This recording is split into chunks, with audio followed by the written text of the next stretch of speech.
How do you open No, I that? think I Hey just. buddy, do you know where your parents went?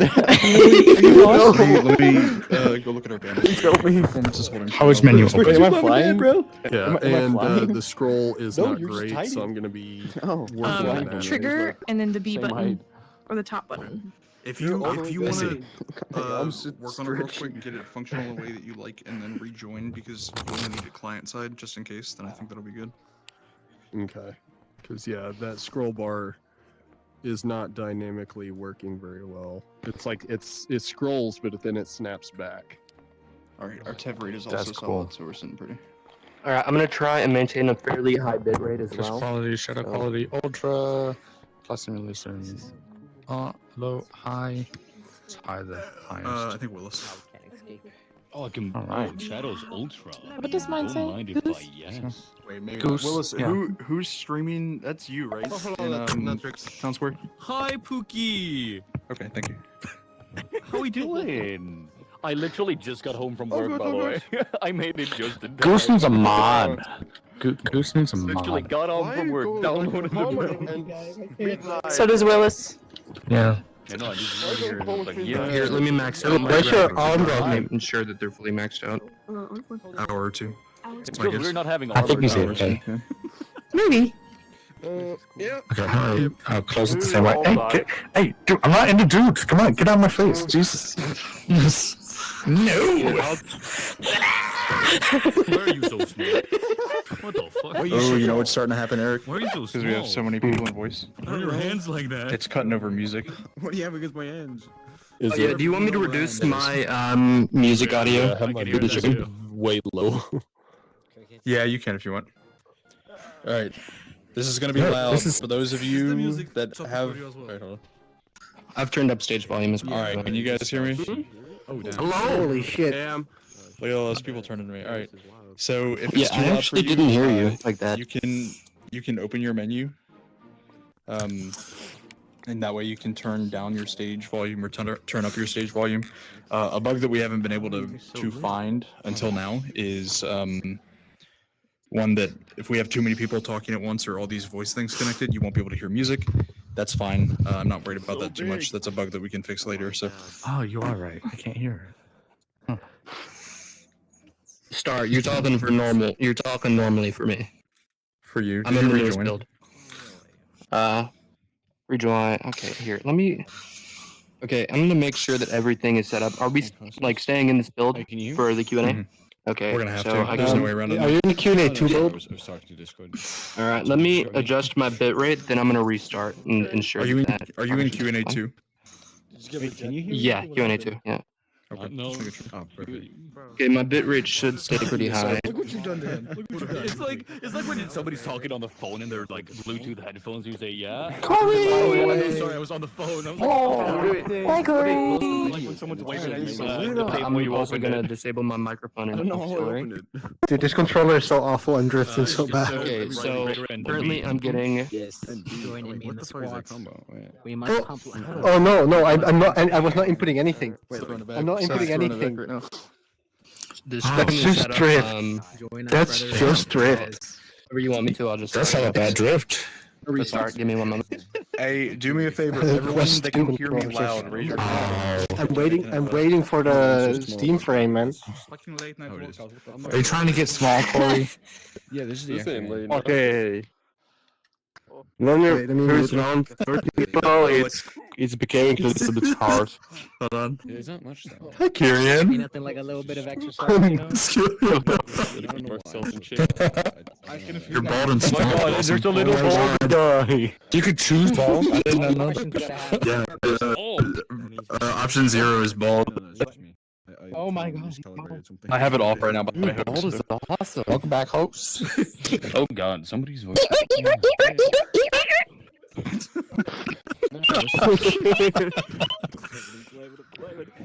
So sensational.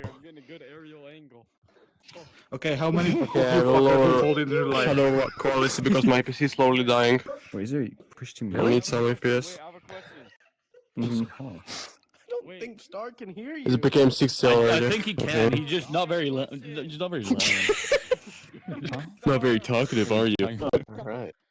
Oh my god. Can't even reach out. Hi. Am I audible? Can you hear me? By the way, do we can know how many you are right now? No, but Information.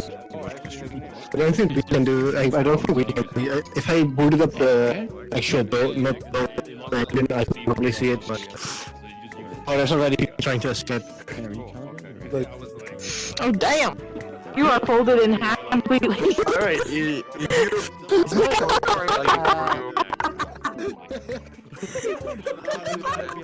Looking good. Definitely not running as well as I wanted to, but I'm also running like leverage. Oh, you adjusted the weight again. I can't fit myself to space anymore. hey,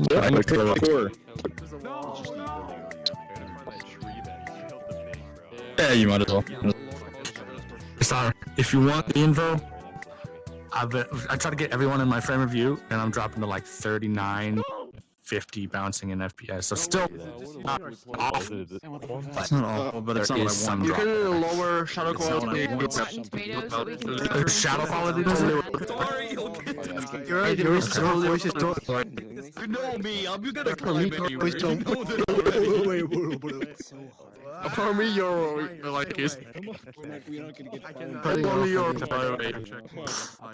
Yeah, for me it's also only. you can say something. Okay, oh god, I gave him. Is it working? For long times. I don't know. It's pretty cool. I don't know. Okay, maybe I am lagging, not. Where's the wall for sure? I think I'm lagging. Yeah, I'm hearing some. There's so many people. I'm not. Yeah, I think because of how many people there are. Yeah, it's to the right. Oh my god. Voices are lagging as well. Disabling me from the. Oh hi, thank you for getting up. Carbon.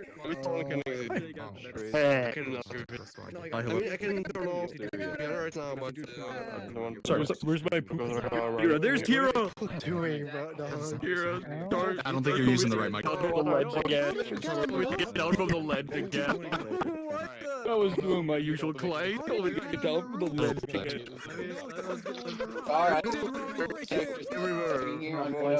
Yeah, voices are lagging. Lagging out. We gotta put it down. We gotta. Reality. We're down. Asteria's down for. How are they on the roof, yo? Oh my god! Look at him. I don't think we've ever had this many people on an Asteria server before. Oh no. Oh my god. Of course they figured out how to break Holy it. shit, 500. 60 frames only because of this video. 81 FPS. Maybe 72. 123. Even if I'm lower resolution, Consider a you probably not CPU. Holy shit! Oh, okay. Just flex on some people. Okay.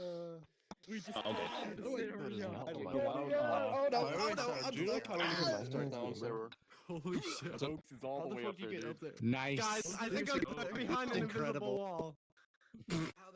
Oh, never mind. Considering the amount of voice It's kind of impressive performance still. Not Yeah, even close. It's not good. Yeah, averaging 34 people. The most thing I'm noticing is voices are breaking down just a little bit. Wait, fellas, I think I'm mostly CPU powered, but I can go full performance on my PC. It's super lit right now for sure. For me, No! Is there like a Fallout column for the voice? Or?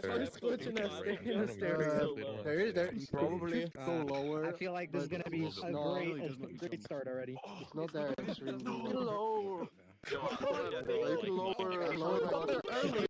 mean, I've already done this and it was a lot I've easier. lowered my shadow quality. Yeah, it Look down. How many? There we go. It became my hobby where everyone trying to do work.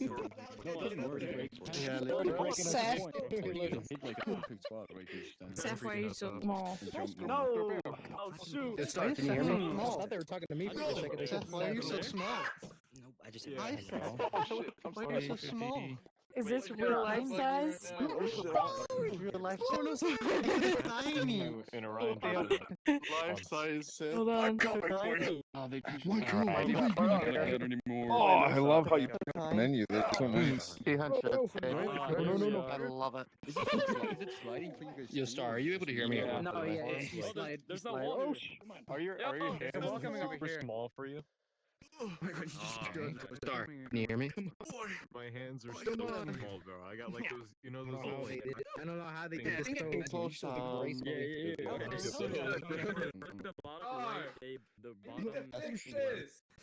I want to get up there, dude. It's honestly handling it pretty good. It should be X. Yes. No. Oh, I'm under the Hello, someone. Hello, someone. Matrix. Hey, nice. See if anybody else. Yeah, I mean, hey, let's just be honest here. They changed the lead since I last was in here. Time to start. Oh no, there's a wall over there. There's a wall over there. Yeah. Oh no!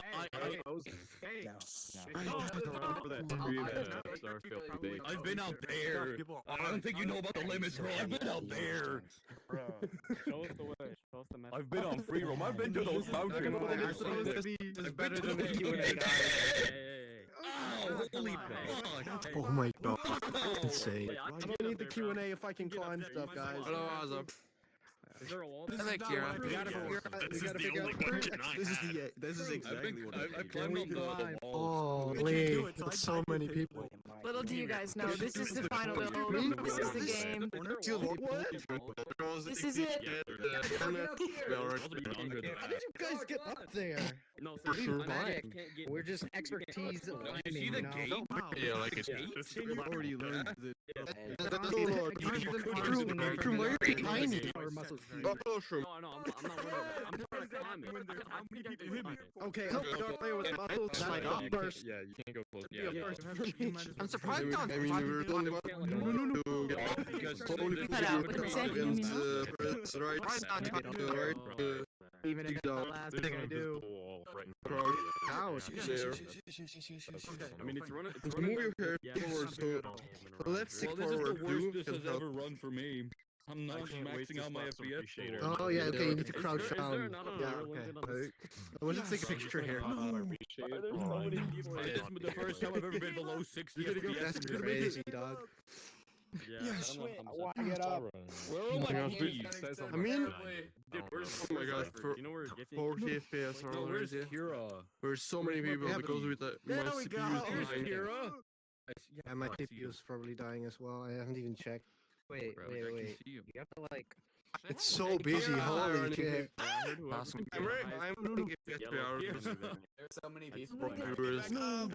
How did how it works. I didn't even know that this so gracefully? How is this not? Oh my god. Oh, you're only tiny.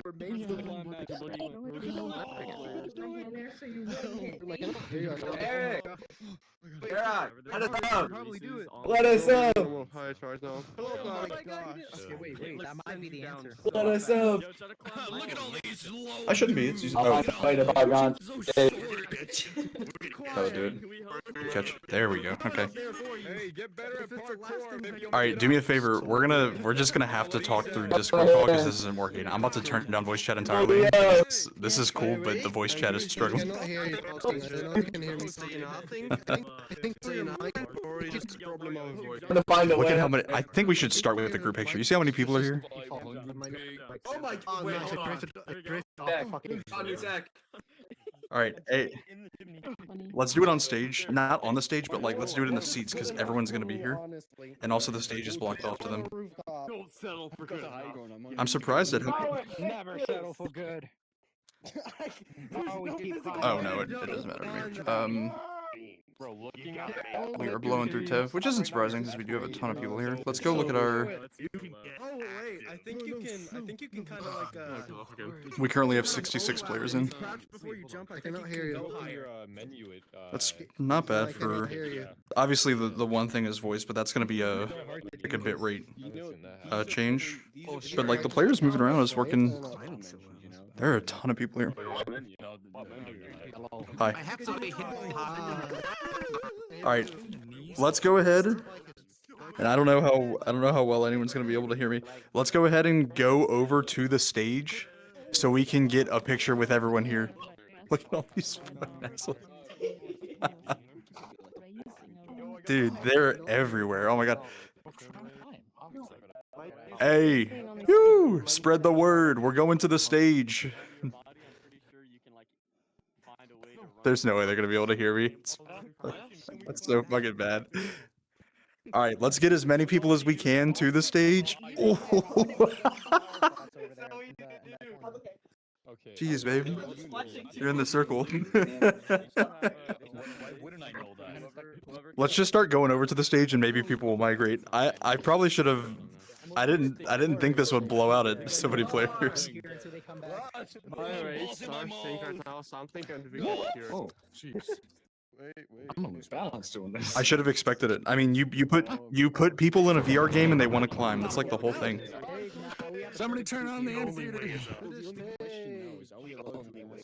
I'll be fine here. I'm going to my Guys, we got the best seats in the house. How many people are here? Jeez. I doubt it. You gotta like spread the word.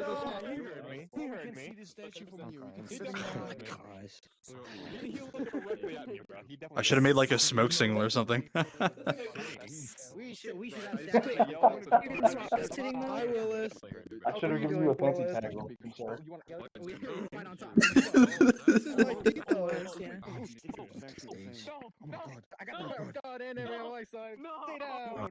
That's fine. I am victorious. Unfortunately, the stage voice isn't working the way that I wanted it to, but I don't know how many people are here.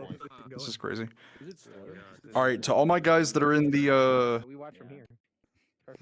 stage, to all of my guys that are in the like the Q&A channel or the stage channel, and you can hear me, spread the word to the people around you that we are using the Discord stage for audio because this is not sustainable. They were working on it for like. I'm not talking to you, dickhead.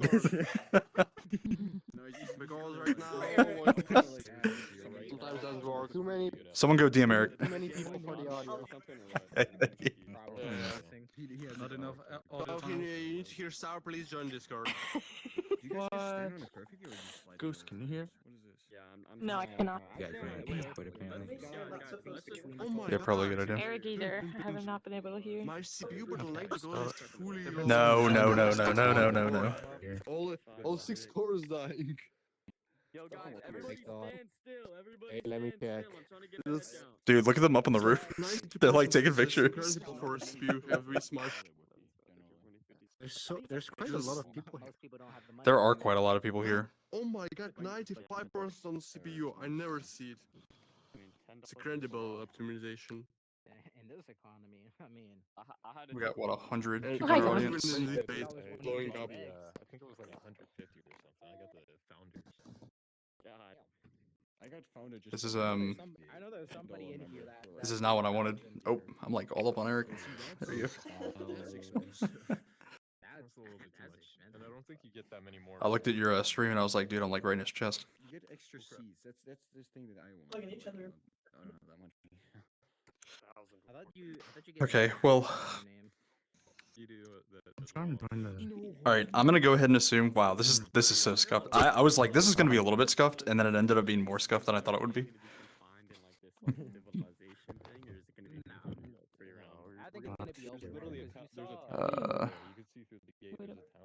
It kind of reminds me of like Attack on Titan.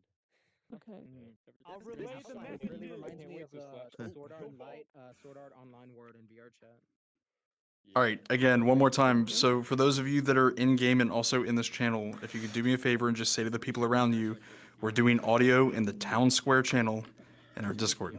That way, all of you guys are gonna see it. Audio in Town Square channel, people. Audio in Town Square channel. I don't know if anyone else up there heard it. All right. Please join I Discord still to can't hear chart in Sour. Town Square. Me neither. Yeah, people are joining. Sweet.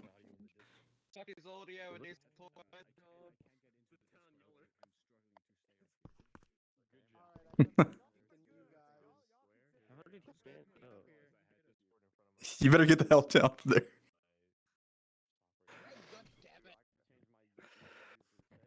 Man, ton of people here. Crazy stuff. We have the Keto Gang as well. Ooh, Carson, you keep coming into my line, and I keep like hitting you by accident. I'm sorry. So I'm watching. It's like right when I go to like do like an uppercut, you like step right in front of me. You're not gonna be able to hear me. Use the Discord, and I might not be able to hear you either.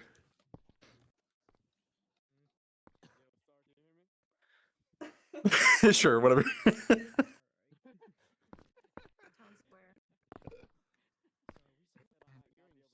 All right, yeah, look, yeah, get everyone in the. We have 126 people in the audience. That's a pretty good start.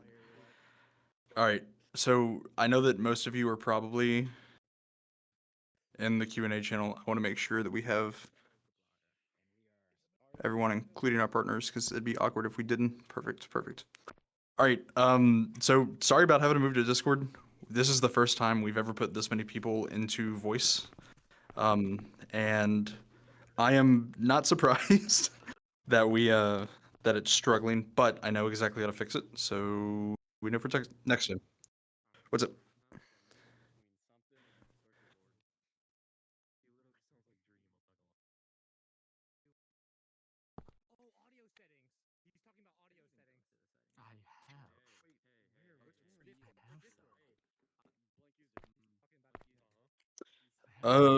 I don't know if anyone's gonna be able, if any of us are gonna be able to tell them if they don't have their audio settings set up. Settings for Discord. Audio settings for Discord. Make sure they're set right. Shroom, no, you're guys. Because of your audio settings, it's because of the voice chat. It won't allow. Extra, read all about it. Cannot hear you. Just gotta join Discord. Yeah. We're better. I am in the Discord, and I have. If you changed need my to say audio something, settings. put it in chat Yeah, in the it town was square, okay. because it's all we're gonna be able to do at this point. Oh, my stream was muted. All right, so for everyone here, wasn't. we're gonna go ahead and roll this because it's already like 11 after.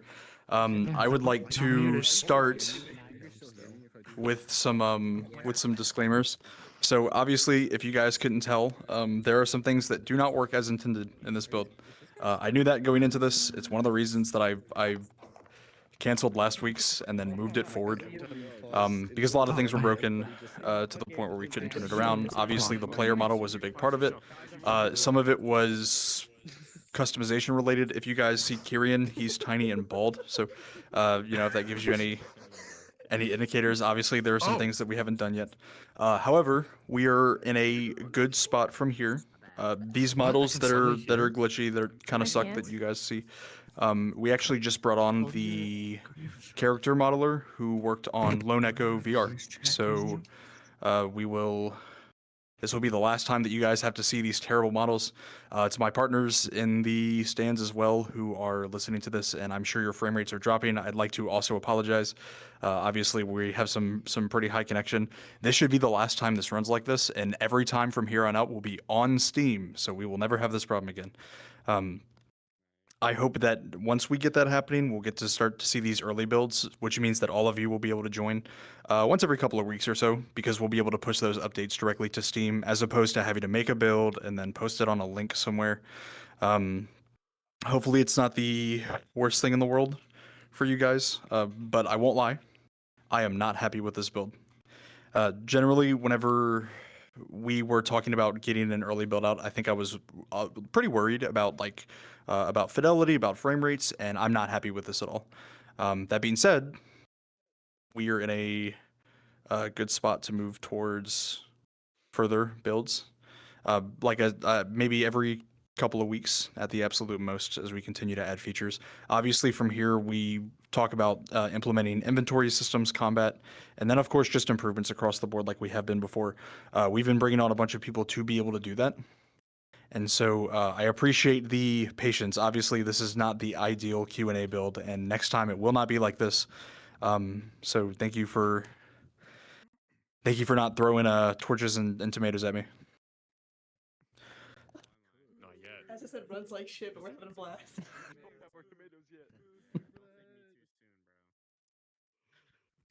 So there are a ton of people in build right now, which I'm surprised that there is such a high concentration, but there are a ton of people in build right now. People are saying they can't hear in game. They're not supposed to hear in game. Hey, make sure that you guys are responding to people that Discord audio is what we're gonna be using because it's the only thing we can do right now. There really are a ton of people right here. This is crazy. All right, so I want to talk more than anything about performance because I think this is probably the best opportunity to do so. The problem with this build and the problem with why we're having issues is because we had to do a pretty big shader migration recently. We had to swap to, because originally we were using Lultune. It's a very highly supported shader. You guys have seen it before. It's used on every VR chat avatar to ever exist. But now, like, ooh, they're not listening to me. Join the Discord. Use the Discord audio. Rah, rah, rah, rah, rah. Okay, anyways. Join the Discord. But obviously, you know, big shader migrations. This, again, performance-wise, is not what I wanted. For a while, we were running into the hundreds and hundreds of frames. I know that I'm probably getting 60 or so frames less than I usually would. Now, of course, a lot of that is the fact that we have so many people here. But I do want to make a point of the fact that this performance that you guys are seeing is unacceptable. Obviously, as we continue to move forward and we rebuild our framework and we rewrite our shaders, that thanks to it. As we as we continue to rewrite our shaders, you know what I mean, and really move forward with like just optimizations across the board, you know, for texture atlasing and just kind of setting up the frameworks in place for us to develop tools that are more performant, then we'll see a lot of good benefit there. I'm not gonna lie to you guys because I think that the transparency is important. I think it'd be really stupid if I just hit it. I was pretty stressed about today, and I think for good reason because things are certainly a bit behind. However, I think that we're also in a really good spot to move forward because of the fact that, I mean, we can finally do this big test, which is awesome. Having this many VR players in one space is pretty sweet. So hopefully we can keep doing that over the coming weeks. This is going to have to go a little bit different than normal, as much as it breaks my heart. Because of the fact that voice chat is being weird, and because of the fact that a lot of our bandwidth is kind of wavy. So I'm going to go ahead and take questions from people in Discord, because I don't know if I'm going to be able to hear you guys in-game at all at this point.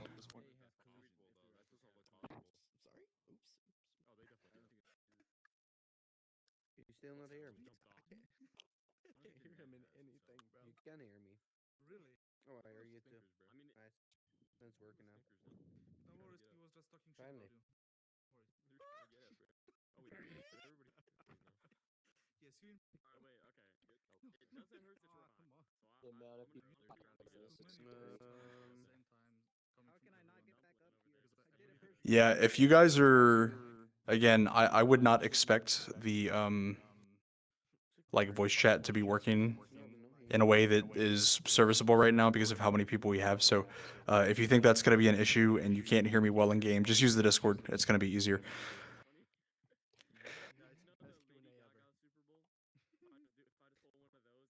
Am I really? Okay. I could probably turn that up. I get on top and then just start peeking through the top. I like it when I can hear Star. I don't like it when I can't hear Star. There's like a way to get up there. It doesn't seem to be like a perfect jump from anywhere. But it is funny that I don't think the performance. Somebody turn on closed captioning. It's not like glitching or I don't know if that's going to work much better for you guys. I would just recommend boosting your Discord because at this point I'm using the. Closed captioning like I'm watching an anime and sub. Just put I'm not doing that. Put on Subway Surfers. So to answer your question, Walking Dead, it's because there is a whenever you solve for height, you have to have enough length in the legs to actually have the character bend and solve those joints. And if you don't have enough, then your feet will float off the ground. But the alternative is whenever you're relaxed, your knees will bend because of how much length there is. generally, when it comes to solving principles, like you want to have a little bit of give as opposed to having too little give. Because then you run into problems where like your models will float, or you'll kind of slide around, or you'll be on your tiptoes when you walk around. If you see some people miscalibrated here, they'll be on their tiptoes. So yeah. I'm just gonna start taking questions in Town Square. It's probably gonna be easier for all of us. Any thoughts on average combat encounter time? I'd probably say like around a minute, hopefully.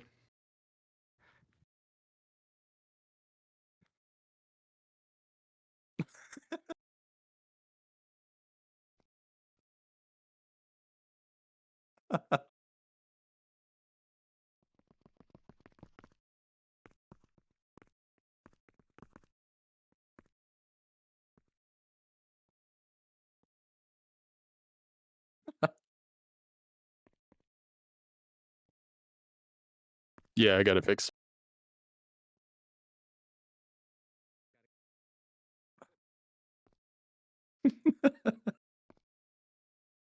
All right, we're gonna swap this. So this is going to cause problems if we continue doing it like this. But instead of botching this, what I'm gonna do is I'm going to get off of the build, and we'll continue running Q&A desktop style, and that will give us a chance to actually focus on questions, and we'll kind of go from there. You guys are welcome to stay in the server, but I won't be there, so do what you want.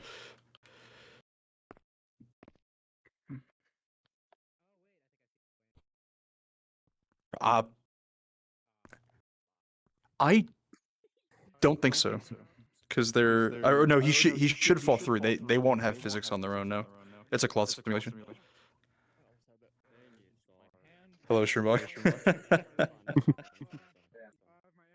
Sorry, someone escaped the map. I don't know what that mattered. You here? Regarding the combat system, will the damage of the sword be based on momentum, or will it be the same regardless of how hard you swing? So there are a bunch of systems that we kind of have in place, or kind of have planned.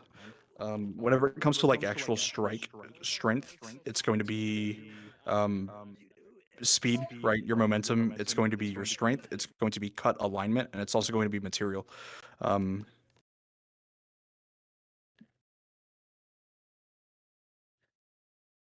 Here's what we're gonna do. Yeah, I'm gonna swap to PC because this is, I don't know if you guys have noticed, but this is causing problems.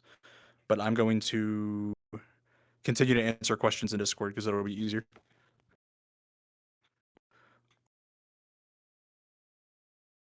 If you guys want to keep messing around the build, I don't mind. It doesn't matter to me. Keep climbing. Go climb houses. Someone get some pictures or something. Oh, actually, yeah. Everyone come to the stage. This is going to be probably insane and it's probably going to go poorly, but I want everyone to come over here. Let's come stand like right. I don't know. Everyone get in here on the stairs so Eric or someone can take a picture. Come stand. Come hang out with me. Let's all hang out, guys.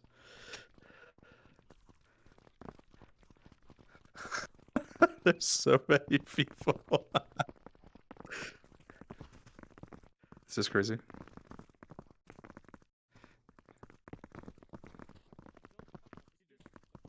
The rest of them are fucking around. It's fine. Yeah, this is Go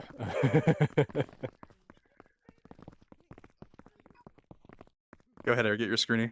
Okay. Dun, dun, dun, dun. Dun, dun, dun.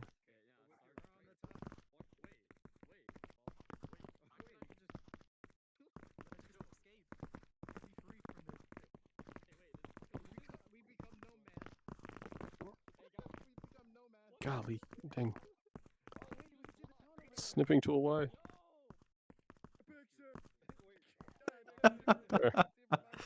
Okay. Did you get picture taken? Yeah. I good. Absolute chaos. God. Damn, there are a lot of people in one spot. All right, here's what we're gonna do. Yeah, we're gonna switch to a more traditional. I'm glad we were able to do this and you're able to figure out. Man, you motherfucker. Hey, leave me alone.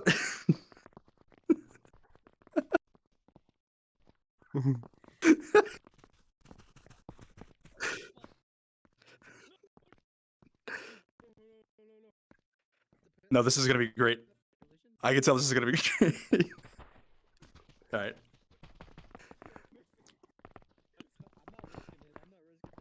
All right. For anyone that can hear me, it's and hasn't yet, it's going to be in Discord. All right. Yeah. Here's what we're gonna go ahead and do. I'm gonna go ahead and kill this.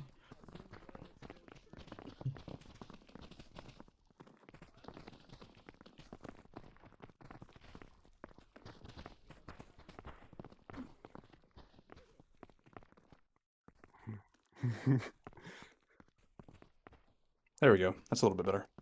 Not fighting for my life anymore. Let me get a fresh battery in and we'll get this moving.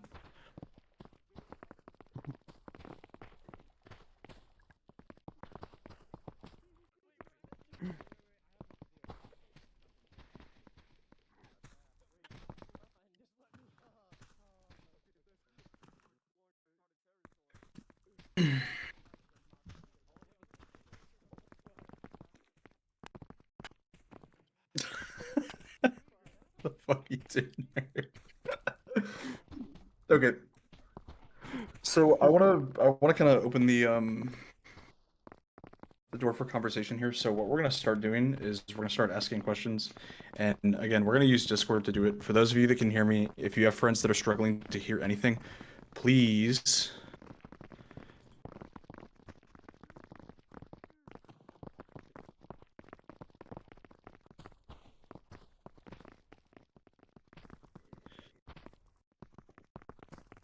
All right.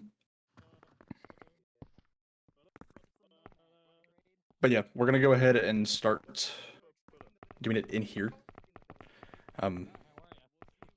It is hilarious to me that we had so many people. Also, it was a good indicator of a stress test.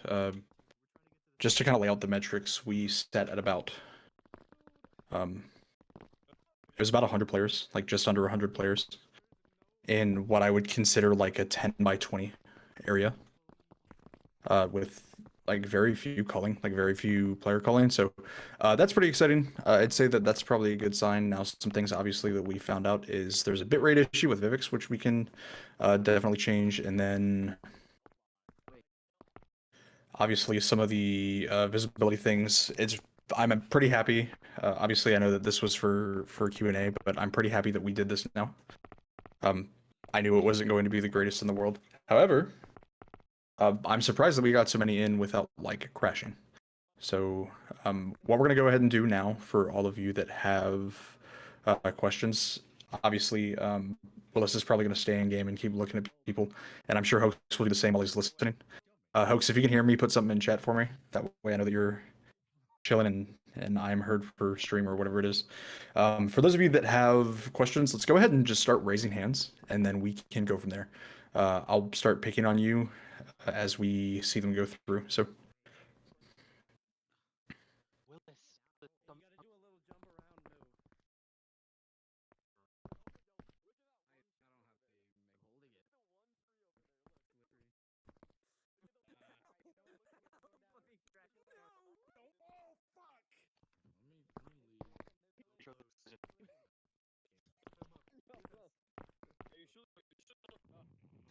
One. Yeah.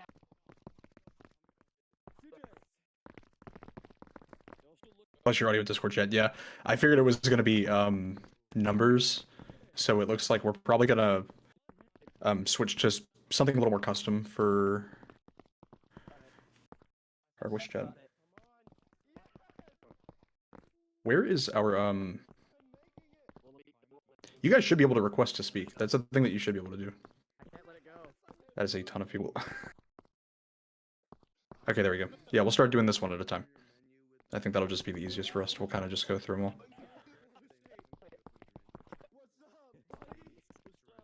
Make sure I have this. We'll go through them.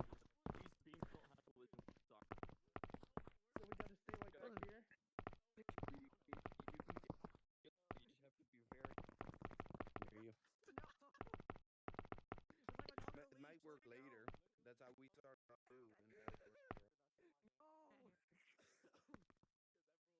Too young to request to speak. That is unfortunate.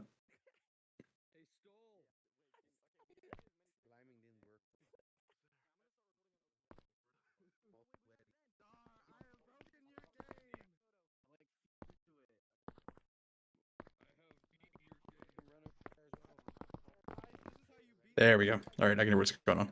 All right, we're gonna start going down the line here.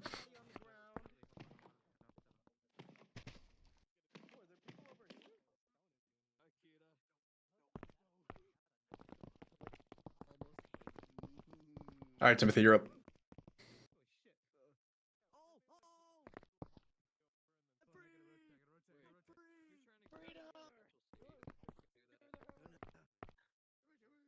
Look at this. Look at this.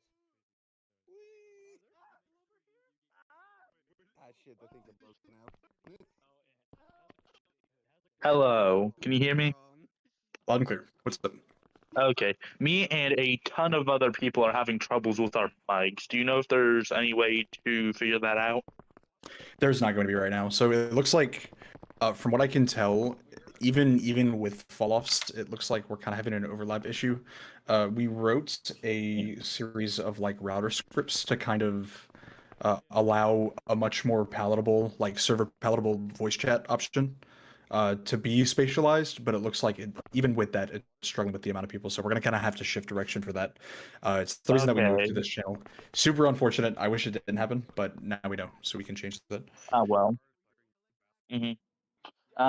Also, another thing, does this build have any of the actual like systems to try out in it yet, or is that going to be waiting till the next build you guys release on here?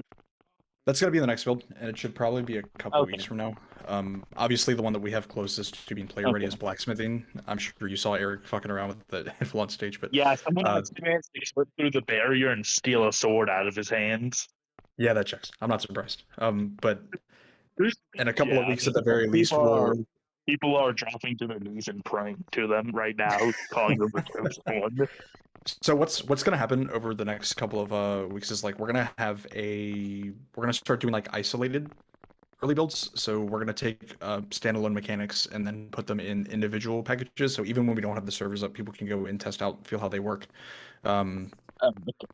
Obviously, this first one was meant to be and had to be multiplayer for this purpose. And look at that, it worked well because we have a lot of people in. Well for the metrics that we wanted to hit. Obviously, big improvements needed in like voice chat, and I want to see frames go way up. One problem I'm seeing, other than the voice chat, I'm not sure if it's something on my end or you guys, but like automatically when booting it up through Steam, it opens up like a window showing your screen, like in the headset. I noticed that too. I think there might be a. Maybe there's a toggle or something you can hit so it doesn't do that. It's probably going to be because we were trying to get Steam to run in the background, or not Steam to run in the background, but for the game to run in the background when the Steam VR window is open.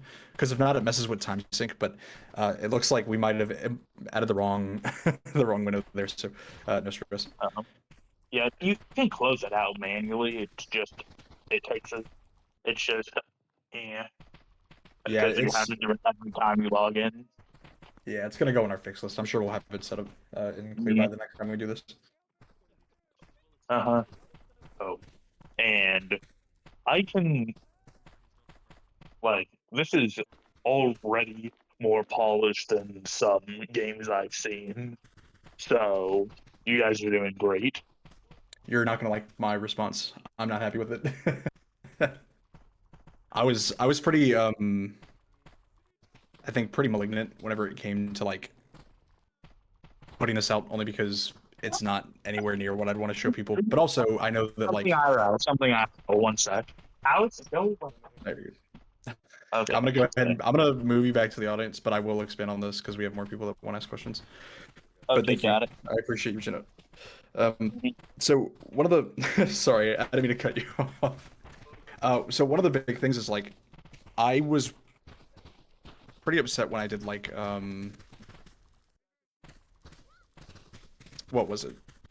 I was waiting for a lot of VR games, I think a couple years ago, and I think one of the worst things is like being super excited for a VR game and then not playing it because like the developers have this mentality of like we can't show it if it's not ready. I kind of hate that because I'm more concerned about like wanting to play the game than the mentality of like everything being perfect. So I am going to leave it at that, and we'll keep moving their questions.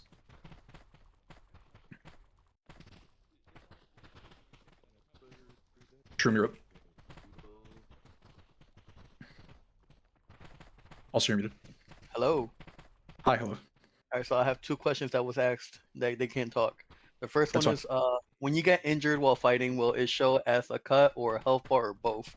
And one of them was adding to it is it going to use like the voxel system for fighting? It is probably okay. Let me do this one at a time. So, in terms of how injuries will appear, it will probably be a mix of the two. I don't think it'll be explicitly both. But localized injuries are something we do want to take into account. It's pretty simple to set up status effects where like your legs are damaged or your arms are damaged, and as such, your ability to perform certain actions are limited. And I don't mean in the sense that like if arm broken, do this. It'll affect the strength that your limbs have physically. So, and those are super easy to set up as well. But we'll be able to do that and then apply it to combat. So if you, I don't know, get your knee taken out by a goblin that's on its last leg, like you'll walk slower back to town or whatever it may be. So there's that. Are we going to use a voxel system? Probably not. I just don't see it being very performant with hundreds of players at once. So there is that. I would say that we're going to experiment with our systems being as simple as possible because not necessarily simple in the sense that they're very basic, like in terms of gameplay, but simple as in simple to implement and as performant and expandable as we can make them, because that's going to make the game not run like garbage, which I guess is pretty crazy preach considering how the game is running right now. But that's the plan, at least. One more question. Sure. Can we get a short version for what current scope is for human NPCs as live in the cities? How immersive will they be? Would be like Assassin's Creed style? I don't think we're gonna get to the level of Assassin's Creed. I think more than anything, we want to focus on like player interaction, right? There will be NPCs in the sense that there will be some that walk around, there will be some that run shops that you can get stuff from, but other than that, I would say honestly, we're putting a lot more focus into player interactions and like ability of player interactions more than anything. Okay. And this will be the last one. Will Okay. release be when all features are planned or added, or most of the features that will make the game fun enough to play? Good question. So there is a balancing act that we have to perform because like I know there are a ton of people here who have probably seen a game go into early access and then never release, which becomes, you know, a travesty pretty early on. I would like to not let that happen. Oh, Zephyr got into space, pretty cool. I would like to not let that happen, and so we're going to have to figure out what is enough to be substantive, but I don't think that we want to release to like the general public and it be a half-baked experience. At the same time, I don't want it to have to be the most it could literally possibly be to release it, because then you're not going to play it for 5 years. So that's my for now answer on that. All right, that was my last question. Thank you. All right, thank you.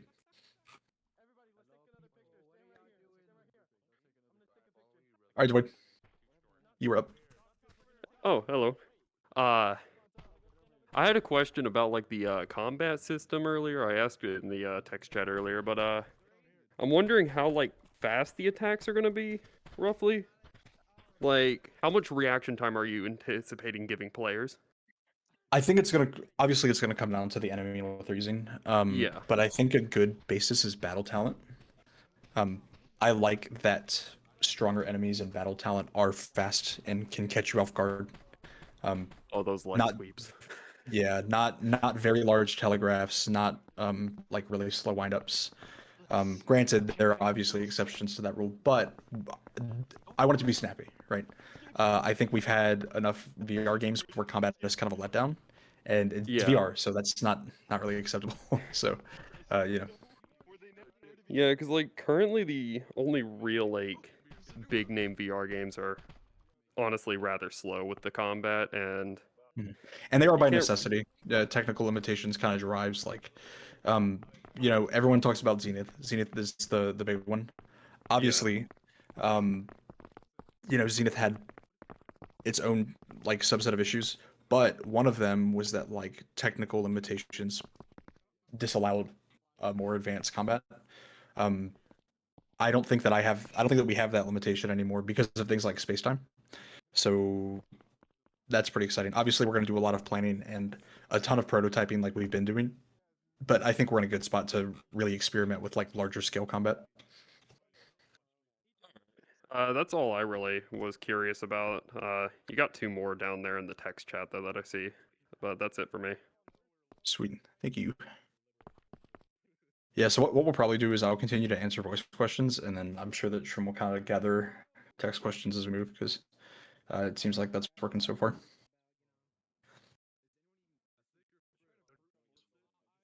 Let me make sure that I am not missing anything. I know...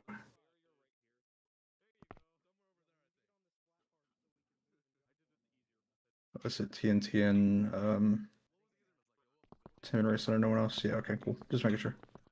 All right, Tim, you're up. Okay, so a few things.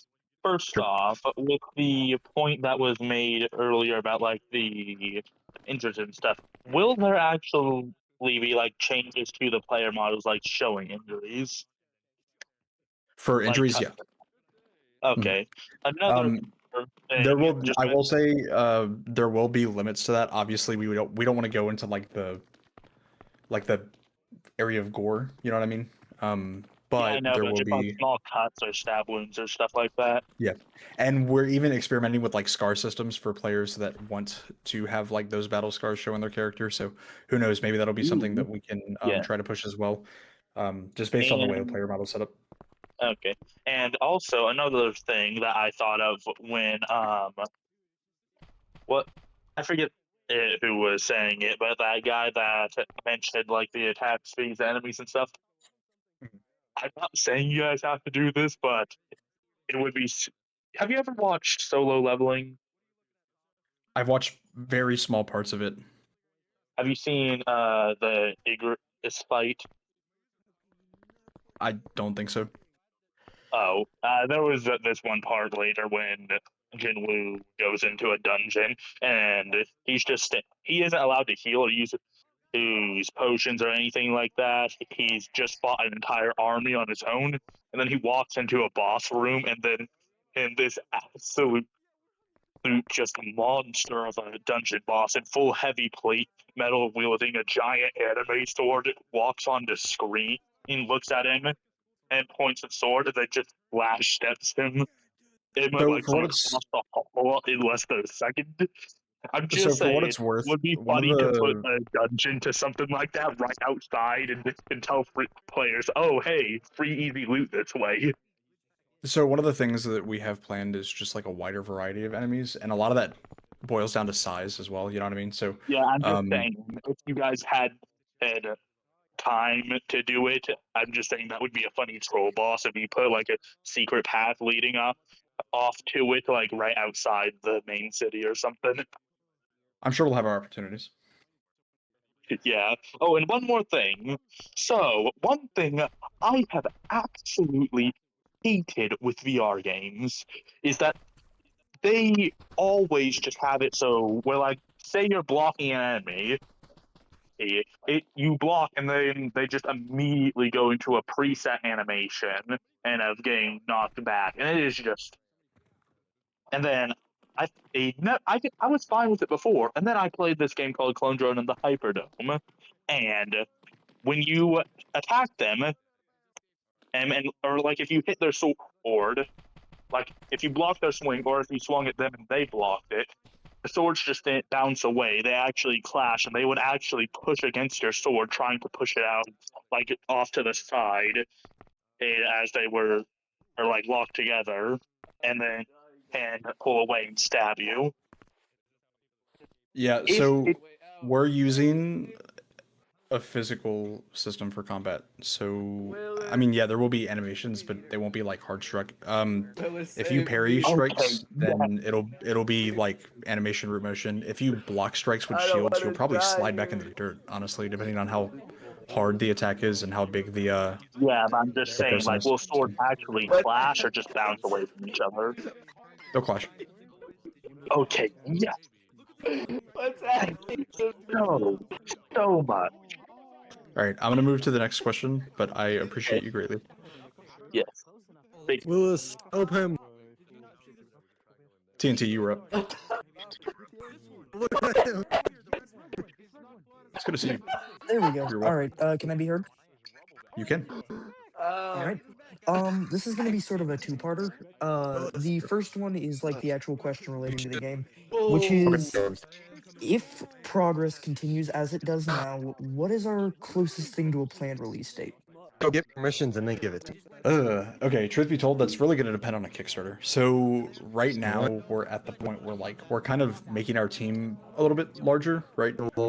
So we've brought on a few contractors over the past couple of months, and a lot of it hasn't been like very large, like, oh, they're working on the game for real now. It's just been kind of testing the waters with some people who are either in the industry or who are trying to get into the industry. Now that we have those set up, the time frame is going to depend on the Kickstarter, because we have all these people that I would love to work on Asteria full time if we have the means to do so. And if we do, it could be, I mean, at least a few years shorter than a projected, like, we continue to work on this at the current pace kind of thing. So, like I said, it's really going to depend on Kickstarter. I would say what's more realistic is that in, especially if it does go well, like a year or two, we'll have like a really strong early release, and then we'll be able to start like having persistent running servers because we'll be able to set up hardware at that stage. So again, a lot of it really comes down to funding, but I'd like to think that if things go really well, then it won't be as long as we originally anticipated. Nice. Okay. And the second part, this one was asked in a previous Q&A, but I was not able to hear the answer. Favorite snack? God, that's a tough one. That's a tough one, huh? So, man, there's I'm a huge fan of graham cracker. There have also been these things, harvest snaps, pretty recently came out, but huge fan of harvest snaps, or like veggie chips, or like anything like that. I'm a huge fan of those. So if I get a better answer, I'll throw it your way. Appreciate it. And Oh, I yeah. know a lot of people Hitting have that had shit. issues with Yeah. voice chat Ooh. stuff. I changed all of my settings so that it's set up, and it's still not working. But that I'm not gonna worry too much about. Thank you for. I have a hunch as to why it's happening, and it's just kind of an overload. So I don't think that changing settings is going to fix it. We're going to have to go and change the way that our voice chat system handles multiple connections and does a little bit better of a job of passing data. So that's going to be next thing on our list. Expect that we, especially for the supporters that were in the build, expect that I start calling on you guys more and more, and expect that we open up tester applications soon, because I'm gonna need more testers if we're gonna fix those problems. So yeah. But yeah, thank you. Thank you for your time. All right, Rayson, you're up. Hey guys, sorry, I just want to say Your mic, whoever trying to talk. Oh, Rayson.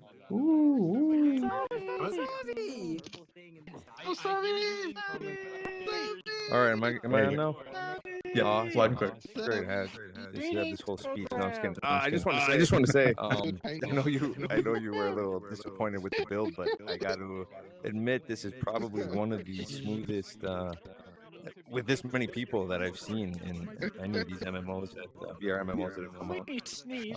But my question, I'm big on casting and magic and all that. I know you guys are working on the ruin system and things such as that.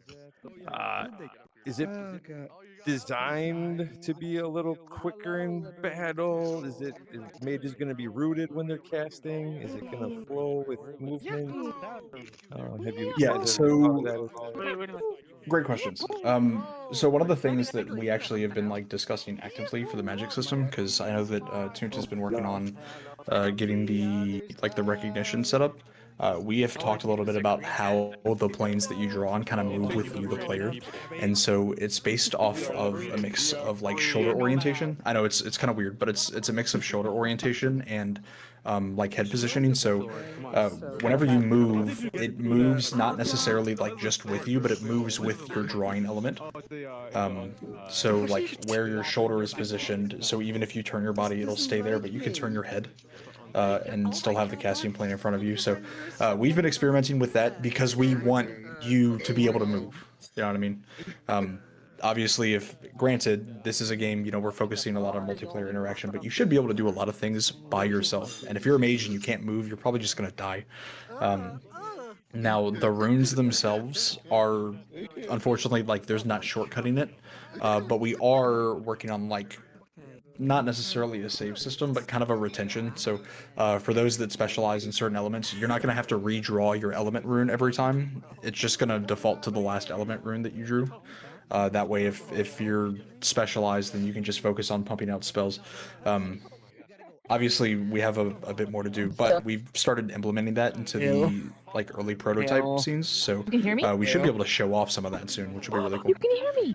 Oh, that'd be awesome. Oh, that's really all I got. I won't take up all you guys' time. But yeah, No, you're good good. job so far. I'm loving it. I appreciate you. Yeah.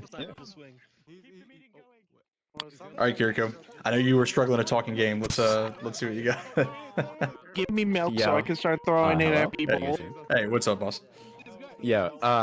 So first of all, I want to say, everyone else says, great job on the Q&A build. Honestly, this is really good. I know you don't like it. But my question. And you know, I'm not going to agree with you either. But I'll digress for this for this point in time. I have two questions, if that's fine. Sure. What's up? So my first question is, like, the leveling system. Do you guys like have any plans on like what the max level will be and stuff, or? So there's and good question. There's some things kind of up in the air, and I think right now we're trying to determine like what we want to use to really represent like a player's skill, and so we're probably gonna have levels, traditional levels like per skill, or alternatively the level will be just for character attributes, you know, like strength, speed, that kind of stuff. Yeah. And then your skills will actually come down to ranks instead of levels. So obviously, I'm sure you guys have heard the phrase S tier in every isekai that's ever existed ever. So we were talking about kind of a ranking system where instead of going through these like really small levels, instead you know, get large milestones completed, and that unlocks a breadth of different content for the next rank and so on and so forth. And then we were also talking about potential specialization, where out of all of the skills that exist, you can quote unquote S rank in one of them. So there are a lot of ideas up in the air. Ideally, what happens is as we continue to expand, we do it in expansions, right? A lot of it's gonna really just come down to like different mechanics that we have to add, because at a certain point we can just add the same thing over and over again, and that gets really boring really quickly. You know what I mean? Yeah. So still kind of up in the air. What we really want is there to be, more than anything, just a really solid gameplay loop. That way, whenever progression is added and more things are unlocked, it's more of like a nice modulation to what you have. It's a nice bonus and like a breath of fresh air.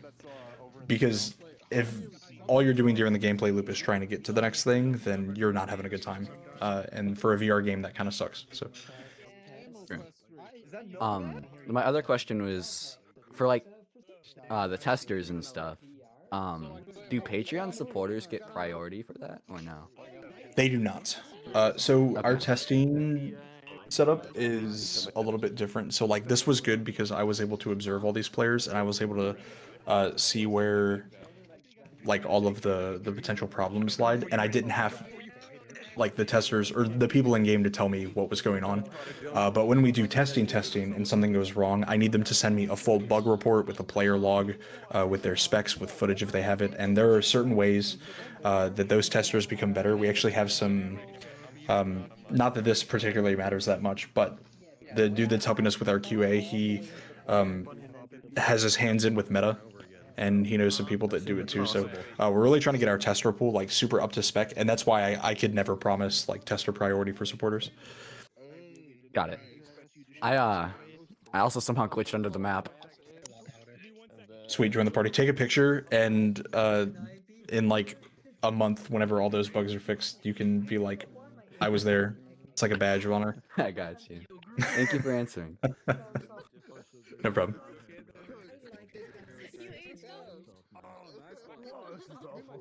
Oh wait, they said like in a month you could send the screenshots and I think I saw it. Let's make sure that I'm actually going down the list. All right, Moab, it's good to see you. I'm back out. A friend. Had to change my mic there. It wasn't picking up. Okay, hello. Oh my god. Sorry. I'll try to make this brief because I have to go like right now. Okay. So, I guess. So I have two questions. My first question is, what is the like? I don't know what term they use because it's been a while since I've been on a VR game, but When you like be the able to accessibility screenshot me and settings, like send it to me on because Discord me later? personally, I am somebody who Huh? get motion Would you sick be able to a take a little screenshot, easy. send it to me on Discord later? So I'm here, guessing, hold is on. it going to be like an in-depth Get me right. thing, or is it going to be like basic? Because there's been It'll be. That's a great question. So one of the things that we did pretty early on, and we haven't done it just yet because we're still determining how a lot of these systems should work. It's kind of hard to develop accessibility features if the system itself is just going to change in a week. But we have actually sourced a team of people with varying visual, physical, and reach disabilities to develop a set of systems about it. I know this one doesn't exactly hit that mark, but we're trying to work on one-handed modes, obvious like visual disability things. I know there are a ton of people, even on our team, that get motion sick playing VR. So a lot of adjustable visual stuff. We're working on color correction for people who are colorblind, and it's all going to be customizable. Pretty much anything that you could enable is going to be a setting somewhere, and if there is a way to adjust it, especially on client, there's no reason for us to not give those options. So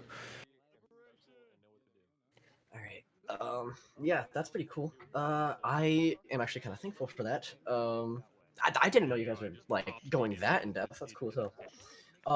And then I guess my second question was, how in depth is like all the mechanics? Like, how are they going to be implemented all together? So I know there's going to be a lot of things. Obviously, there's going to be blacksmithing, and then I'm assuming there's going to be like potion brewing. The combat's obviously there.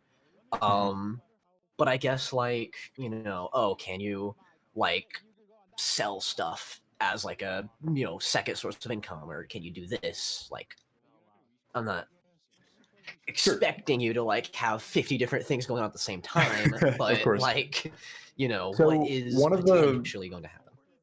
I would say the strongest like gameplay loop is one where everyone participates in it. So like whenever I first imagined how the player loop would be for Asteria, what I imagined was like one of the biggest fantasies that people have is like owning a shop or like providing. You know what I mean?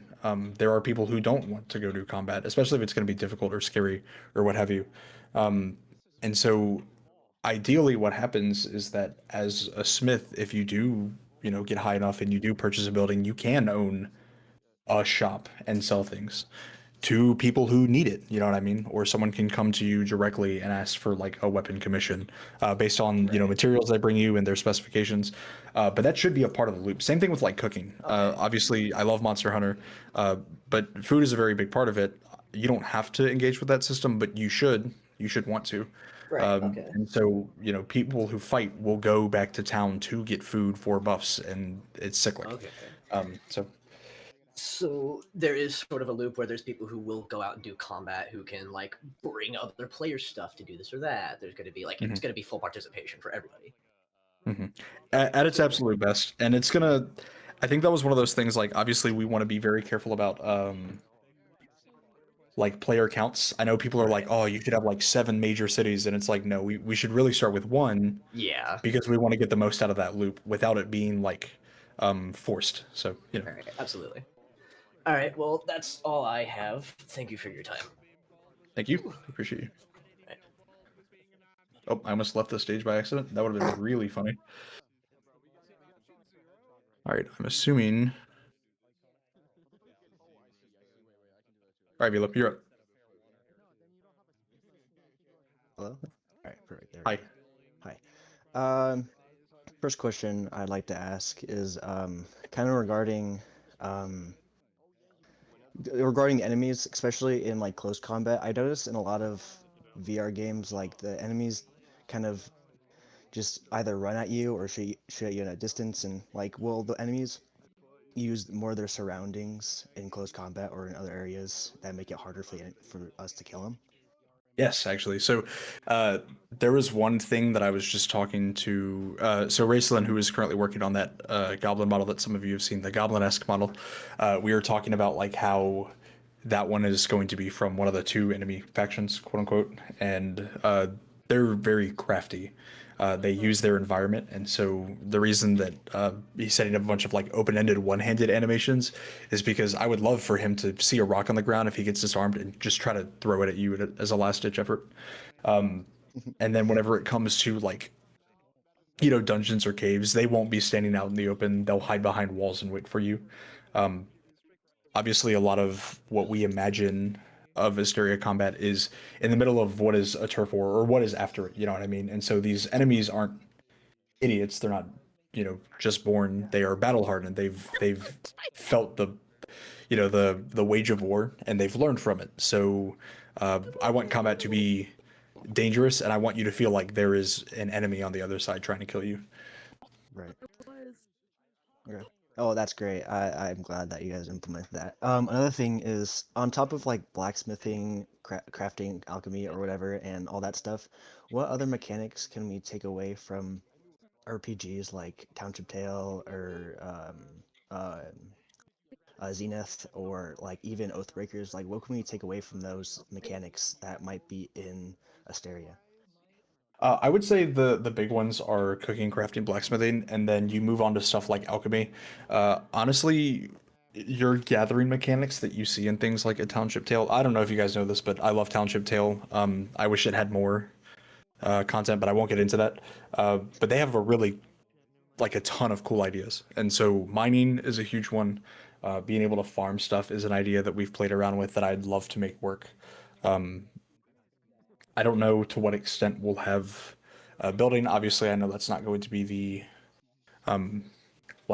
greatest endeavor in the world for such a large experience. However, a lot of it's going to come down to fleshing out those systems that we've picked, and then if they go really well and we set up the framework correctly, then we can expand on them. So, like one of the Kickstarter stretch goals that we talked about was baking. You know what I mean? As an expansion of cooking, and we could kind of take that mentality and apply it to the other life skills. So that's kind of where our head is at right now. I think what's really going to happen is if we find more that we can reasonably handle that is in scope, because that's incredibly important, that we can try, then we'll try it. We'll put it through playtest, and then we'll put it through an early build and see what people think, and then we can go from there if it's approved of. So. Okay. Thank you. My final question I have for you is kind of in regards to a question I asked earlier about whether momentum will be an account or be a factor in how much damage you do. But also, like, when depending on what kind of weapon you have, like a one-handed weapon or a two-handed sword or whatever, will that be implemented will like weight be implemented into that? Will there be a weight system to the weapon? There is already a weight system, and so the way that it works is that you have individual hand strength, and then you have two-handed hand strength, and then also that is physically calculated from the weight of the weapon, and so you have a bunch of different factors that come together and add to your own personal physical, swing speed to have a strike that is dependent on all those factors. So we want to experiment it with it a lot more, but definitely something that we're leaning into pretty heavily. Okay, sweet. Okay, that's all I have for you. Thank you for letting me ask questions. Sweet. All right, Hayano, you're up. It is good to see from you. Hey, what's up? What is going on? I just wanted to ask about the story because I haven't seen people ask about the story yet. So from what I'm aware, there's a bit of a foundation already laid out, but how do you plan on tackling that aspect of the game? Will there be lots of story or a more minimal or world-building story in favor of more personalized gameplay? Because I heard the reference to Final Fantasy XIV. Is that the kind of implementation you're going for? So we actually kind of want to deviate a little bit from Final Fantasy XIV's method, and the biggest reason is the hero fallacy, where everyone is the hero, so the personal effect really doesn't have any big one. And a lot of our focus is going to be on emergent gameplay for you as the player and where you're at. So a lot of our world building is going to be just that, world building. You know what I mean? Like, a lot of the story is going to talk about like what is in the past, and it's going to open the door. Now, each of the life skills themselves, I'm sure, will have a level of narrative. We've already started talking about the actual world itself, and I'll probably show you guys some of that here in a little bit. Obviously, I'd have to pull all that up, but we have started looking into it. I think it's going to be less of like a go ignore the 100 people around you, go do the quest, you warrior of light that is better than everyone else, and more of something that it kind of guides you and allows you to make decisions like on your own as to what it is you want to do, as to what your time is spent doing, and we'll kind of see more of the like present story happen in real time based on player decisions. One of the things we talked about was like we can set up events where the town gets raided and the outcome of that affects Solara. You know what I mean? So a ton of opportunities there. I think that we're going to have to wait a little bit longer until we can show exactly how we want to implement it, but we have put a lot of thought into it. That's pretty cool, because I didn't even think about the live event stuff, or like based on community feedback. That would seem pretty cool. We have talked about it a lot. I joke about it's become a running joke in the team. I call it the Great Goblin War or whatever, but obviously it's not going to be that simple. But no, with the live player events narrative that's persistent for World, like we've talked about that a bunch. So yeah, definitely on the docket. Gotcha. That's awesome. That's pretty much all I had to say though. So keep doing what you're doing. Thank you. I appreciate you. Yep. All right, I'm gonna go ahead and get devoid. Tim, I'm gonna get back to you. I want to let other people get a chance to speak here. Hello again. Welcome back. That last point was actually something I was going to ask about. What was going to be like, for example, if like a new town were to be created, it would be something where a bunch of players could contribute resources and everything, go gather stuff and complete a goal in mind for that to happen.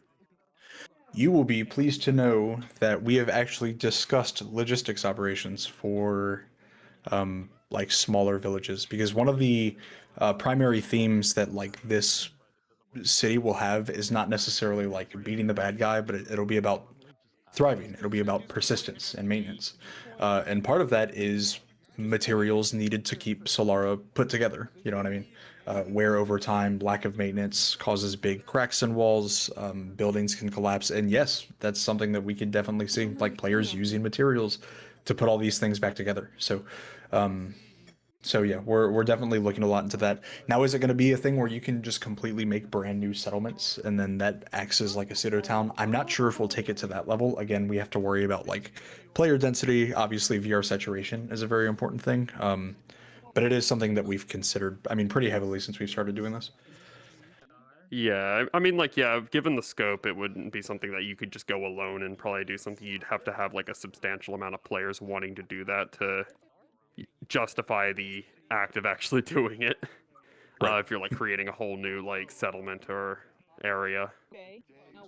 But you were talking about how like it would just be the one town and then eventually others could be added, and I was thinking that's probably how it would probably come to pass. Like an expansion to the world would come through player interaction with the prospect. Yep. Yeah, if we find that there is like just a heavy demand for that kind of gameplay loop, then yeah, I don't see why it wouldn't be possible. Obviously, we're just kind of shooting for the worst case scenario, because if you have 100 players total, then you want to be wary. But I guess we had 100 players like a few minutes ago, so maybe I should be more optimistic. All right, but yeah, I was just curious about that. Sure. I don't understand. All right, Cloud, get up on in here. Seems like the best way to do exercise, isn't it? Oh shit! I didn't expect to be okay. Hey, what's up? You jump. Uh, Pull your legs. All right, your I think I legs have up, the most crouch, important question that crouch, everybody's really thinking of right now. Oh God. then Yep. like crawl forward with your When are we gonna be able hands. to create an Asteria? Never, unfortunately. You won't ever be able to create. All right. Fired. So I actually will give that a serious answer because I know that it's a joke. However, one of the things that people talked about a lot was building houses. I think it would be cool if at some point there was a process to building homes. Would I say that that's like a top priority thing on the docket? Not right now, but it'd be cool if you could like, kind of like Township Tale style when you craft things like physically build the frame for a home or for a cart or what have you. So we're definitely considering a lot of those things as we move forward. So you might be able to create an Asteria. Who knows? It might be possible. Creating confirmed, guys. Creating confirmed. Hell yeah. All right. Have a good one, Star. All right, Tim, you're up. Squatting time. It's 4 o'clock already. Oh wait. Okay, before I ask the question, I'm in here with Savvy Chef. I'm trying to see if he can hear me on here. Sweet. Can you hear me on here on the actual screen? Savvy Chef on Discord.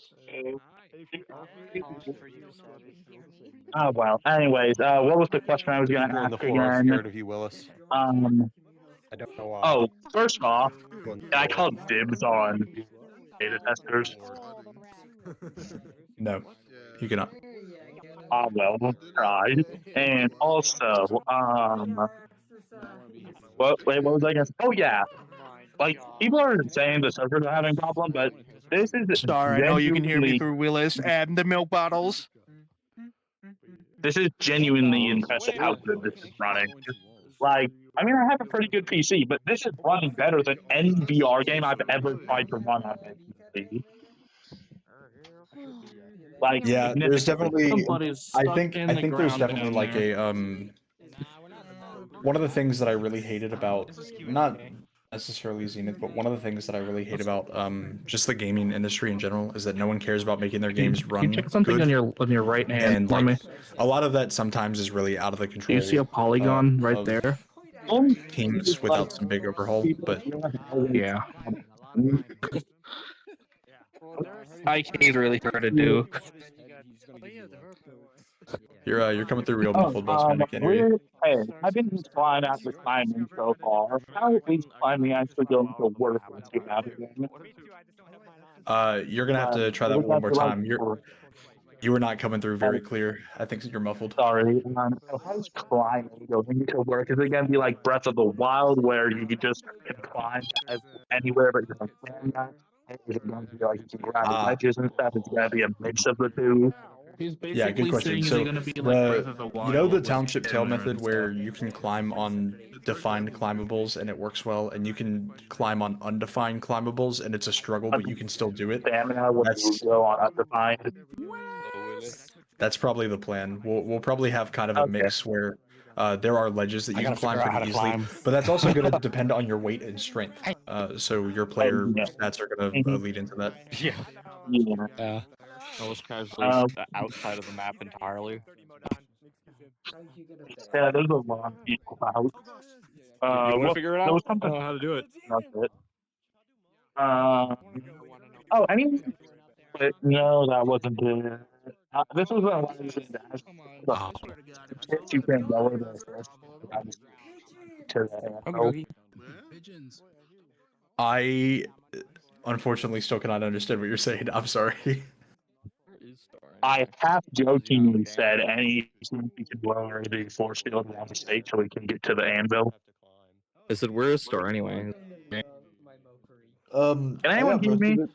We can hear you. You're just coming through pretty muffled, I'd say. Oh, that's weird. I might have something with my settings. Let me check understood. it out. They're asking if you can lower the shield in front of the stage so they can get up on there. Not yet, but next time I will. I promise. Okay, and what else? There was Those are one more just people thing, but I going everywhere can't trying think to of it glitch off the out of top the of my map. head. I was just sitting around for so long. Oh wait, hey, Stabby Chap, if you're on here, can you hear me? Yeah. I get it. Oh wait, Stabby, can you hear me? What? Where We did could he go in try world? just everybody being mute in game, just and being in the Discord call. Yeah, because I don't know I if feel that'll like some people didn't get the memo that they're supposed to be in do it. Discord for this. Do what?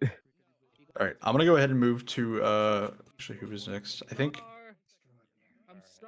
Oh, I said we could try just like everybody being mute in It's the actual TFM. game and TFM is just next in the get table. everybody to the Discord All right, well I call, appreciate you. but Also, we still be in here Savvy in should person. probably just hop up in this MF girl. I'll probably shoot him a DM here in a minute if he isn't.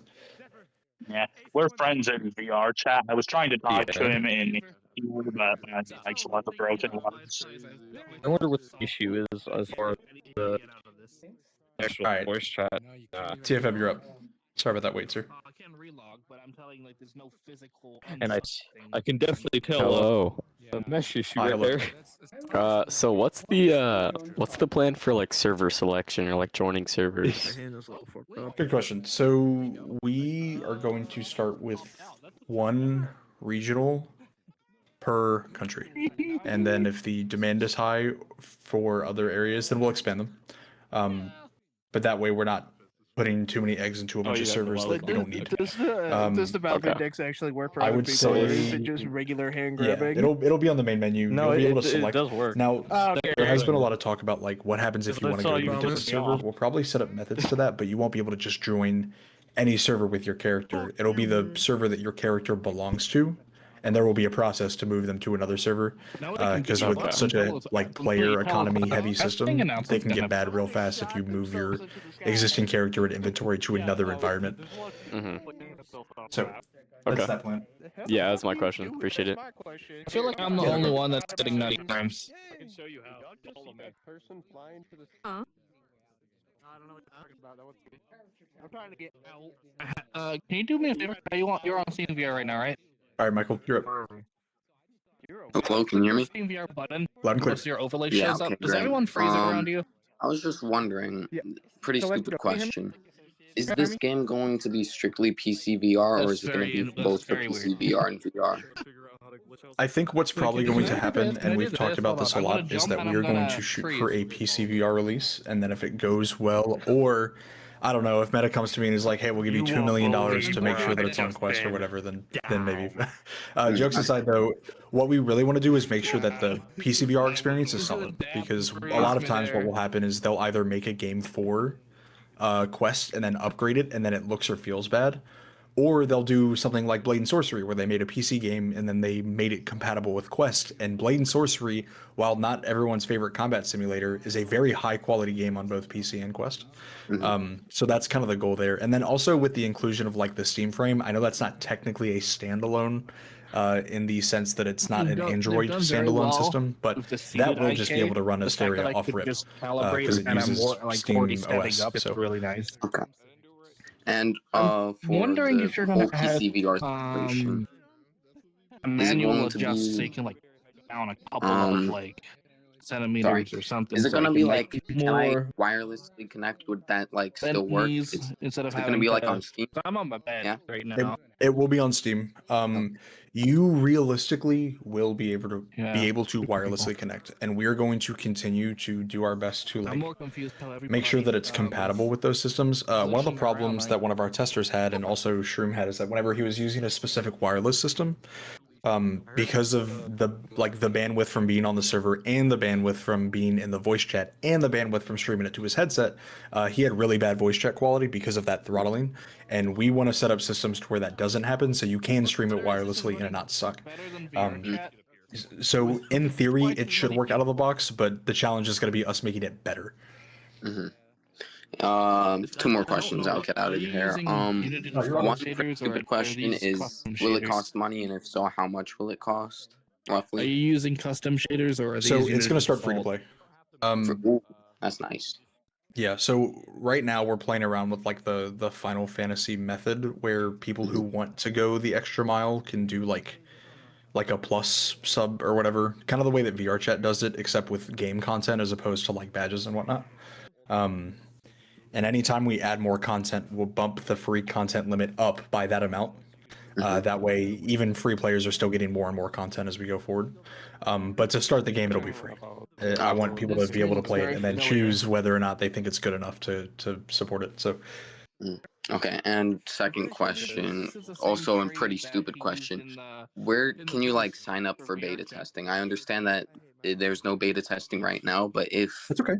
I would like to preface by saying these are not stupid questions, and you don't have to keep referring to them as such. These are fine questions, and I'm sure a lot of people want to know. So the beta testing, right, or just testing in general, obviously we're in pre-alpha right now, but there is the testing status channel, and whenever that changes, I'll put out an announcement using the announcements tab, which is probably going to be relatively soon, because if we want to handle these large-scale bugs like we saw just a minute ago, we're going to need more testers.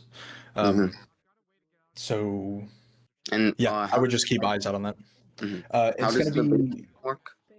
Sorry, so we're gonna send out a Google Doc, and then that's going to like we're gonna go through all of those applications and pick a certain number out of those applications, and then after that we have testing forums, and that's where obviously we're doing bug reports and forums right now. Well, I guess not obviously, but we're doing bug reports and forums right now. Eventually, we're gonna switch that to Notion, where the rest of our stuff is, and we'll be able to do it a little bit more programmatically because it's kind of messy right now. But yeah, they have their own channels and they get access to builds, like really quick builds. Sometimes I'll tag them in the middle of the night when I'm trying to fix a bug or something, so they can try to come help me.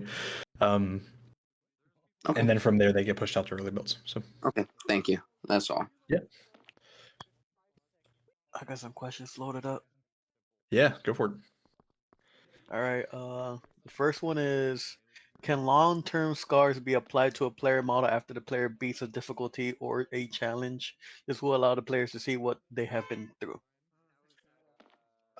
Short answer, maybe. So the system that we were talking about earlier was like where you do receive injuries. To mix that with the system of like you can add a scar just because you want to, or like just because you beat an enemy or something, I'm not sure. That's definitely up in the air. We're gonna have to make some decisions about that. Just know that we're putting a lot of thought into it, because I know a lot of people are like, oh, it'd be cool if I had all my battle scars of my character or whatever. I see the vision, I promise. We just have to make some decisions before I can say for certain. All right. Question number 2. How important will parties be? Is it also solo friendly by design, or will the game mechanics enforce or heavily endorse having a balanced party, like some beefy shield guy at the front, range damage dealers at the back, and stick to the back? Normal party stuff. So and that's a good question. It will not be solo friendly. It will be soloable, but it won't be solo friendly. But also, like the multiplayer encouragement does not really fit the 3 archetype. Tank, DPS, healer. Instead, if you want to be 4 dickheads who run around with katanas and just just do that for every enemy, there's nothing stopping you. You know what I mean? So, I would say more than anything, like we want to just provide freedom of opportunity. Because I know this is ridiculous. Take something like Monster Hunter. You don't have to have a balanced party in a game like Monster Hunter. If you're all skilled enough and you do enough damage, the thing is gonna die. You know what I mean? So, I think a lot of that's going to come down more to like personal skill and kind of planned party strategy than it is like team comp. You know what I mean? And yes, you will be able to do things solo. Just it's going to be hard. Like it's going to be tough, and that is by design. Combat needs to be dangerous. So, all right, question number 3: brewing, like making potions, or also dwarven fuel. Dwarven fuel, aka the no drink. So brewing is planned specifically for potions, because that's also a part of the big like gameplay loop, right? Obviously there are things that you use that you have constantly that you upgrade over time. That's for smithing. You have things that you use immediately in preparation. That's cooking. And then you have things that you use in real time as adaptation, and that's brewing. And so all of those kind of come together to make like I think, a really strong combat loop, and so that's going to be a pretty big part of that. So yeah. I know this was asked before, but some people are still new here, so I'm gonna ask it again. What fraction will crafting be compared to buying from NPCs? I like the idea of buying from NPCs for basic stuff, but more valuable gear and good quality stuff can be sold by players. Yeah, so there is going to be a lot more priority on doing stuff from players. Now, is it going to be where we like limit inventory entirely for NPCs? I'm not 100% sure. That's going to be one of those things that we balance out in our alpha beta tests. What will happen, however, is that if there is a chance for you to get a better version of something from a player, you're going to get a better version of something from a player. If you go get, just a simple example, if you get a steel sword from an NPC or something, it'll be fine. It'll be a steel sword. But if you make it yourself, or if you go to a smith to do it for you, like a player blacksmith, it will probably have its own special abilities or special stats or what have you. And that's because, again, we want to prioritize those things. Now, we always want to make sure that there's a fallback because there are people who just don't. I mean, I know it seems a little bit backwards for an MMO, but there are people who just don't want to be forced to collaborate, and there's nothing wrong with that. So I don't want there to ever be a situation where you were forced to go interact with people. You know what I mean? There should be a path for you if you want to do things solo. Just know that if you're trying to min-max, like, you might as well just go say hi to another player and let him smith a weapon for you. So yeah. All right, adding to this question by Chappie, Savvy, is there going to be a stock system for crafting and buying and selling? And he also said good job in the World Q&A World event. you guys are being real nice about this world event. I can't express to you how mad I am about how it is running poorly. Anyways, so the big thing about stock is, like, short story, yes. We have to figure out a way to manage, like, a player economy, and that's a very difficult thing to do. Instead of trying to control values, which is very tough, you let the values settle because you control the stock. I mean, supply and demand is not a new thing, obviously, especially when it comes to games like this. And so what you do is you kind of adjust stock values based on what exists in the world. And then if there are problems, then we can go in and address those. But we want to spend a lot of time setting up systems to where we can have full analytics of, like, every statistical stock in a server. And that way we can determine, like, oh, I mean, iron handles are super expensive and no one's selling them. Why and how can we fix it? So yeah, there's a lot of thought that's going into that. All right, 2 more, then I'm done. How far along are y'all on being able to make smaller villages and more to explore from the main city? So it's, again, that's one of those things that's really going to come down to Kickstarter, because we have brought on a few world builders. Most of, like, the building setup and layout and stuff, and the stage itself, with all the fancy cloth and stuff, was made by a world builder that we recently brought on, and they're awesome. And what I would also like, you know, like I've mentioned before, is I would like to put them on full time. I'd like them to be able to work on Asteria as much as they are able to, and so, again, it's really just going to come down to how well that works. Now, in terms of an actual time frame, the biggest focus is Solara, and we want to create a bunch of environments to explore. I won't lie, secondary villages and towns are a little bit more on the back burner than more natural locations, or, like, enemy locations, I'd say, because we want to make sure that there are things to do in the places that you explore before we make a bunch of empty spaces. That's a big problem with current open world games, is that they'll make this big open space and then there's a whole bunch of nothing to do in it. And I want to avoid that because VR already has a lot of fatigue. So that's kind of my piece for now, at least. All right, the last thing is my voice. Sorry. Okay. Water, hydration. How will magic on swords and skills be, like sword abilities and whatnot? So if you're talking about actual literal sword abilities, it'll come down to your own like your own skill level, quote unquote, with that weapon type. So you'll unlock short sword abilities, you'll unlock long sword abilities, you'll unlock katana abilities, and you'll be able to kind of pick and choose the ones that you want.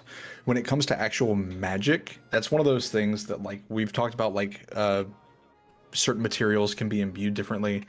You'll be able to get magic imbuements from a mage. Very classic example. I mean, take like Dragon Quest 9. I know this is crazy, but Dragon Quest 9, if any of you have seen that intro, where like he holds up his sword and then the mage casts a fireball and it catches onto his sword and then he uses it to slay a dragon. Like that is a perfect example of what we'd want.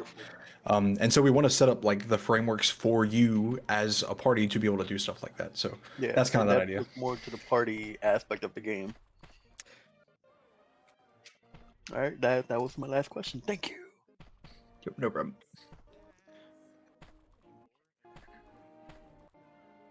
Make sure I'm getting this order in right.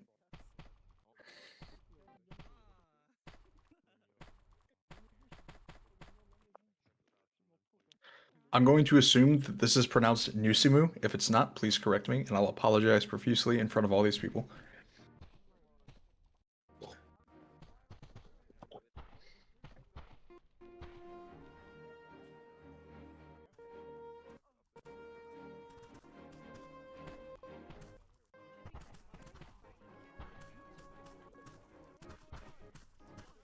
Hello, gamer. Also, if you're speaking, we cannot hear you.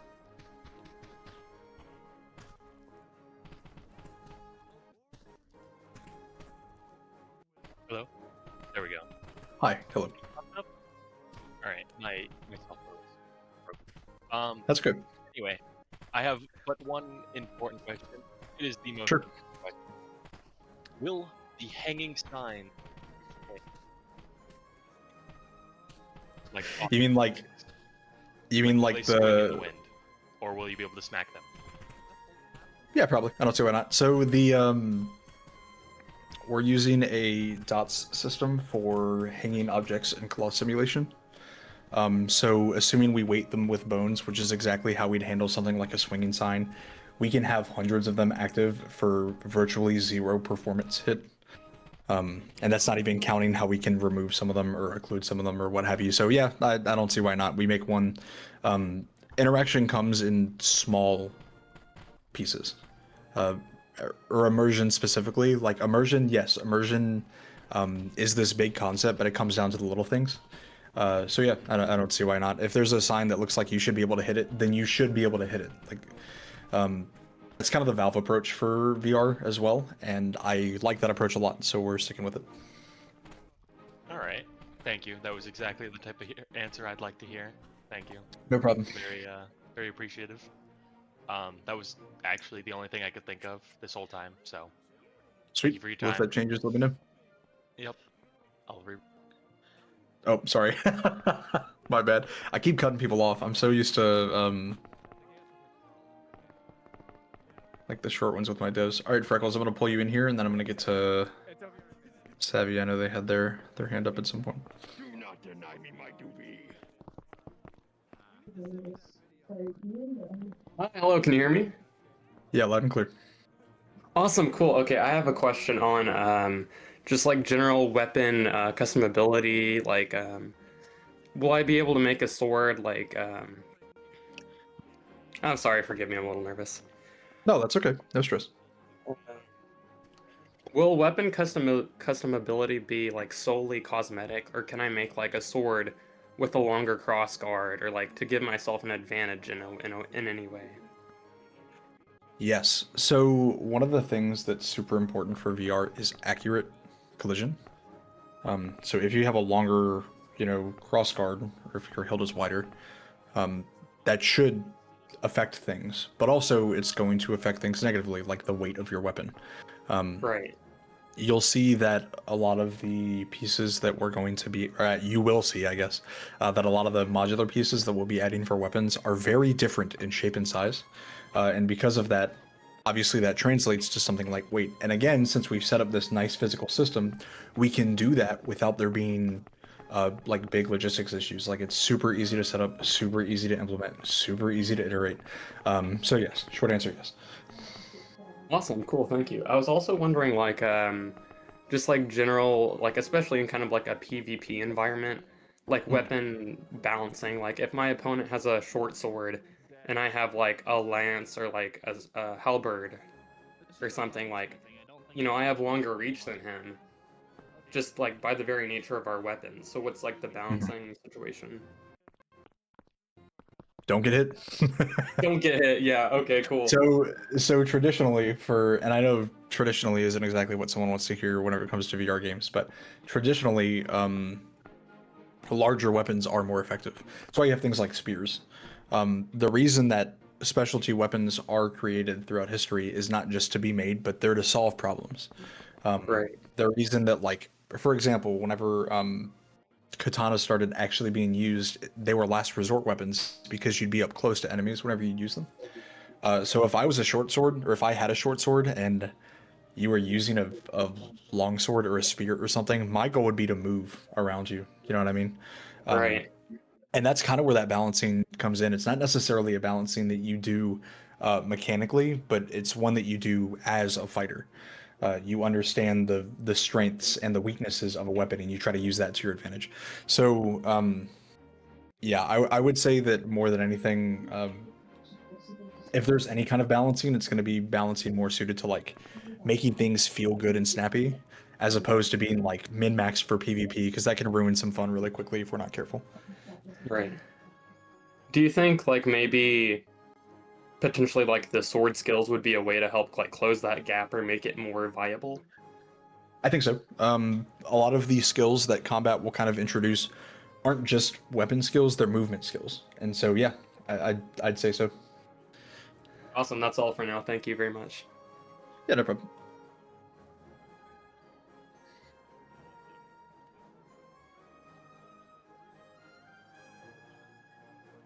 All right, Kira, your hand's been up for a while.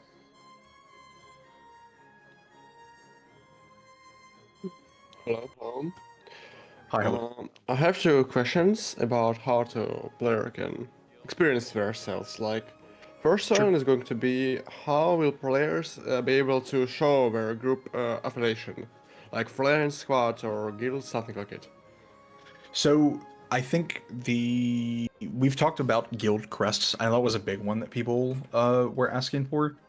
I think what's probably going to happen is that guild crests are the primary way to display that outside of name tag embellishment. So obviously we've been kind of testing a bunch of different name tag iterations. We tried a new one today as well in the early build.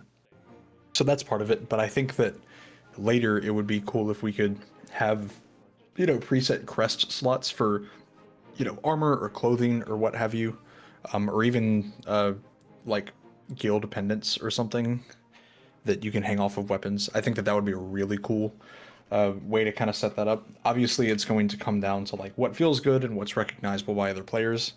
So a lot of alpha beta testing. However, yeah, that's something that we've looked into because obviously one of the biggest parts of like guilds is being iced out. That's like the whole thing. So. If I am not in guild, can I do same thing like make my for group crest so I at least can continue to express myself, or it's not considered guild focus as the main, I think? Maybe. I think that's going to be one of those things that we kind of like prototype and we see if players are super receptive to, because it's going to be one of those things that does introduce a decent amount of overhead. But if it's worth the overhead, then yeah, I don't see why not. Okay. Second one question is going to be how much we can change the inside and outside of houses we own. Like, will we be able to place signs in different places on it, or tables on the streets? Maybe arrange furniture in different places how we want inside house. I cannot answer that question right now, and it's not because I don't have a goal in mind, but that's going to be one of those developmental limitations. I don't see a problem with having homes. I think the level of customization that we provide is going to be very much dependent on how much room we have. So I'd say, yeah, it's possible that those things are implemented, but I couldn't say for certain right now, even if I wanted to. Okay, that's all for now, I think.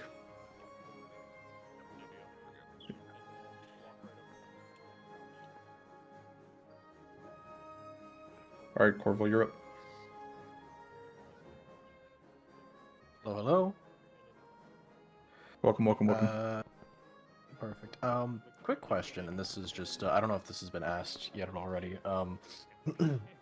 I wasn't here for the start, but it's okay. What's something that you would like to see more from the community regarding either the Discord, the people who are interested in this game, people that are interested just in the kind of stuff that you guys have going on? Like, what's something that you'd love to see more of that the community can do for you guys?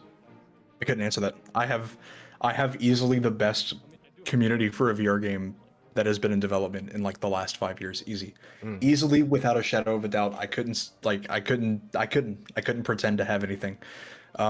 So often in VR games, especially because like, with Quest being so popular, you have a bunch of people who are younger and who don't necessarily understand game development.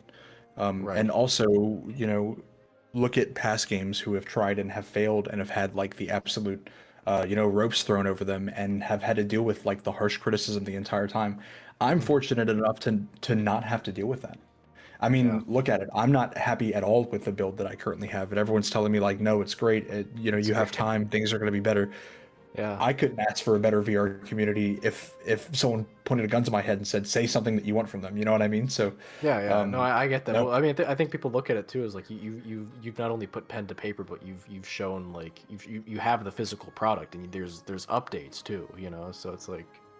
Well, that's because I would have was wanted just as a curious. player. You know what I mean? Right. No, I get that. I just was just like, I'm really fortunate to have something like this be a thing, and it's just like I just was wanting to know if there's anything more the community could do to show their love and appreciation for the server and all that. Sure. I mean, I guess if anything, like I would just say that like word of mouth is huge because that's going to be what helps our Kickstarter succeed. But outside of that, like don't go out of your way to advertise. Like I'm so happy with the community that we have, so I'm not worried about that at all. Gotcha. You All right. guys just keep Thank doing you. you. Thank you very much. All right, let's make sure that I'm getting orders here quickly.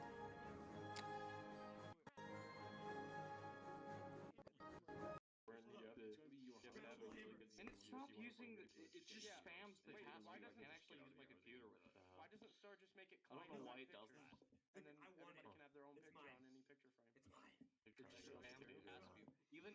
Even Virtual Desktop does that sometimes. But then it wouldn't be as cool if people get in GRs and they can't see the picture. I'm not sure why that is. Yeah. Well, I haven't seen that happen. You know what they could do? It is using all of my CPU when you're in your house. 40% of you're in the game, but you're hosting the server off of your own computer. So it's just the house. So you can have 90.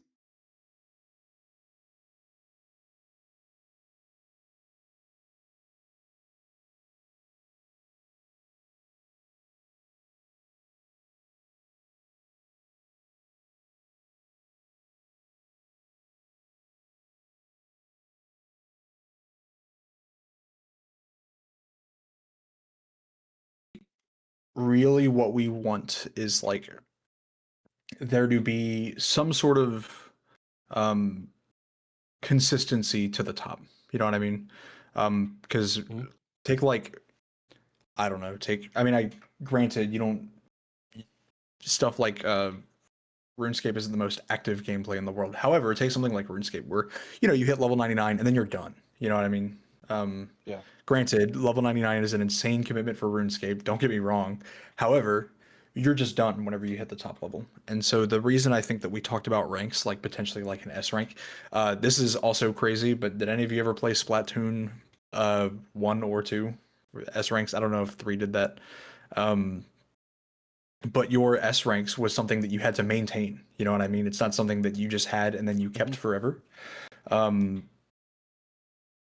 Or like the I forgot what it's called, but they had it in Smash as well. So one of those things that it's Splatoon, that's how you spell it, because you splat paint.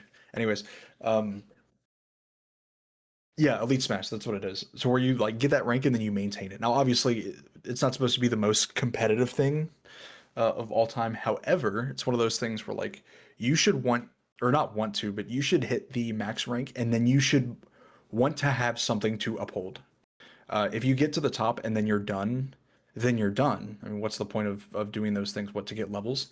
And then also the second half of that is we want to make sure that the gameplay loop is good enough to where your only purpose of doing all these things isn't just to get to the next level. Maybe it's to unlock more things. I don't see anything wrong with that. Or maybe it's to like to further like your business or to assist you in getting other skills elsewhere. But your primary goal shouldn't ever just be to get to the next level. Not to say that that's a bad goal or an invalid goal, but if that's the only thing you have to look forward to, then maybe the gameplay loop isn't fun enough. And for a VR game, that's not good.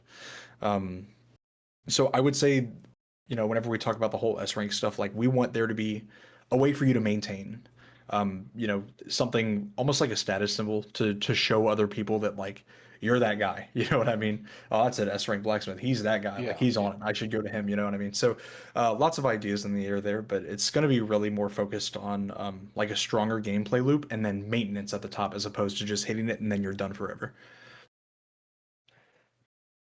All right. Appreciate your time. Thanks so much. Yeah, no problem. All right, Moab, you were up.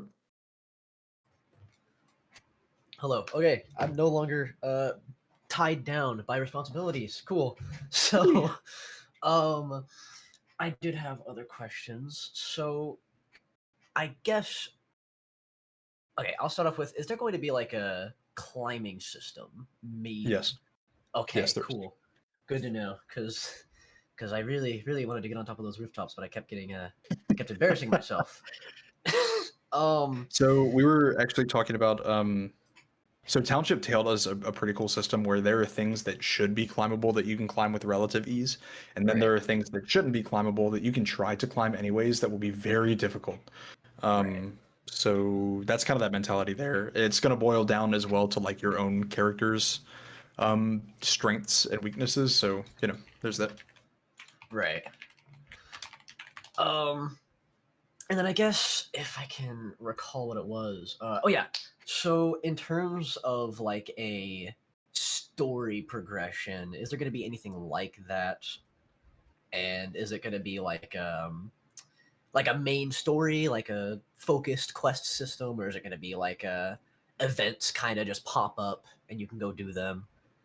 I think it's going to be a heavy mix of both, but I think that and I know we mentioned this a little bit earlier, but it's going to be less about like a personal narration than it will be emergent gameplay, because again, we talk about the Final Fantasy thing where everyone is the main character and everyone is the warrior of light, and then you have like 10,000 warriors of light.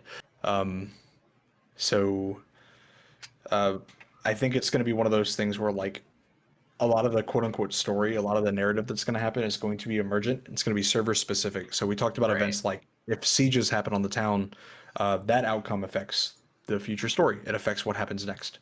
It affects the environment. So there's like, you know, a lot of ideas up in the air, and we've started kind of hashing out some of the narration stuff, but I can't really show it until we get there. So. All right. Yeah. Fair enough. Oh crap.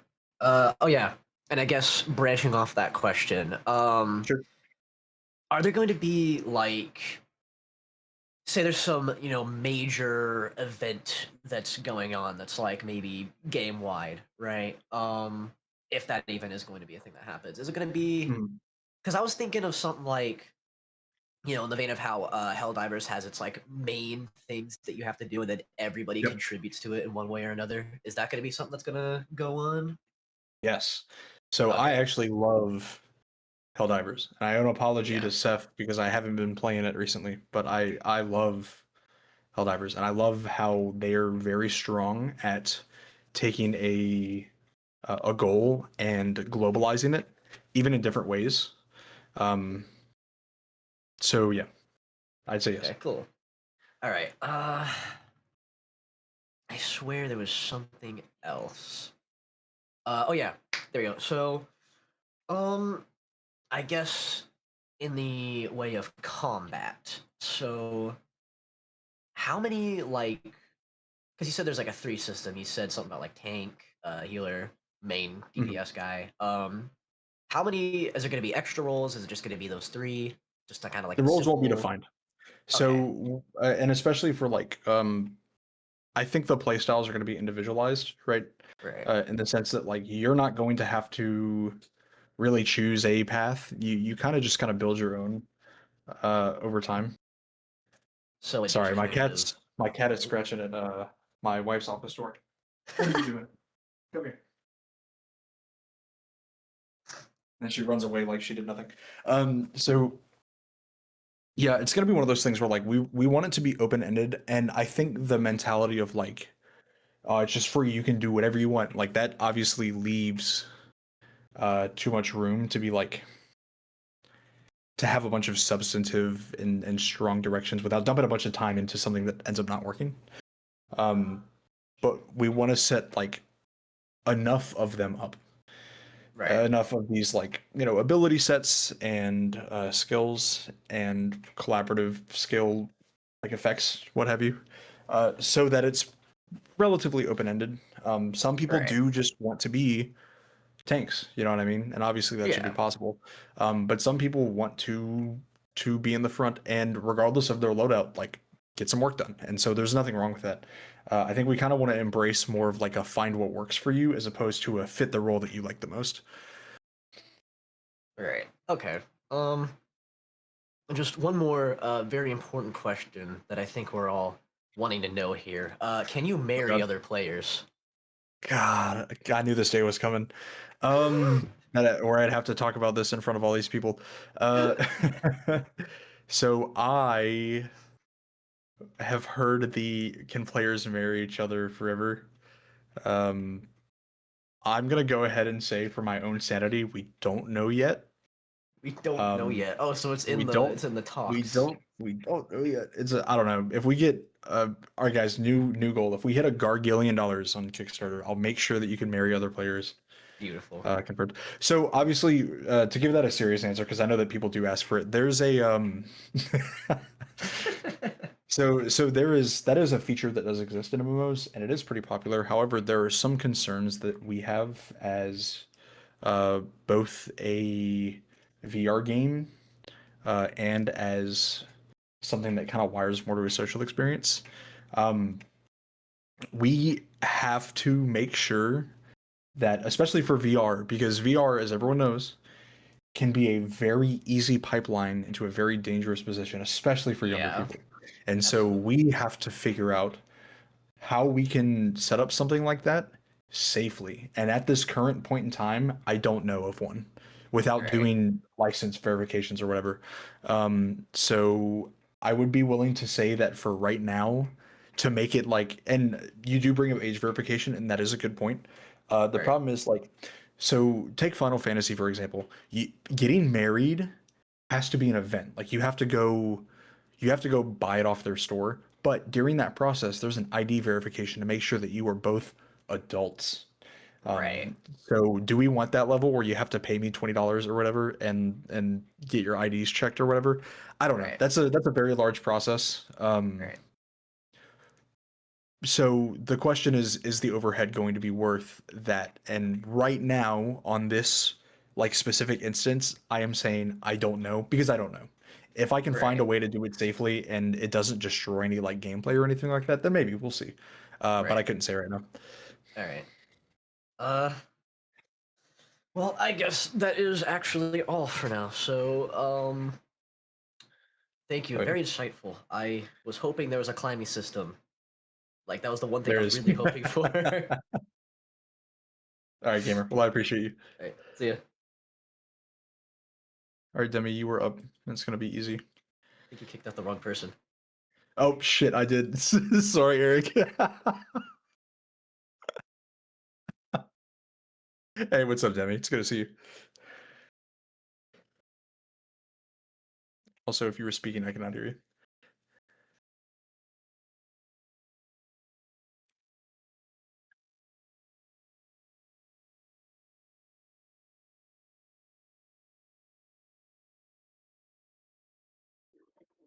There we go. Now you can hear me. Mhm. I apologize. I'm very sick right now. That's okay. I hope you feel better soon.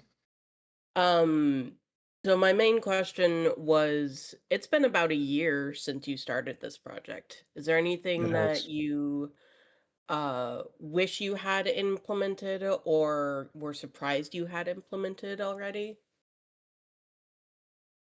Yeah, that's a good question. I think the wishes are too many to count. I wish that I had contracted sooner. I wish that I had given more people the ability to put more hands on the project quicker. Because if I would have done that, we could have been a little bit further. We could have done more prototyping and figured out what worked. I will say that one of the big things that we did a lot of was prototyping. Like, it was a ton of prototyping. It was months and months of just trying stuff and then deleting it and then trying it again, with the expectation that we were going to delete it after and rebuild it.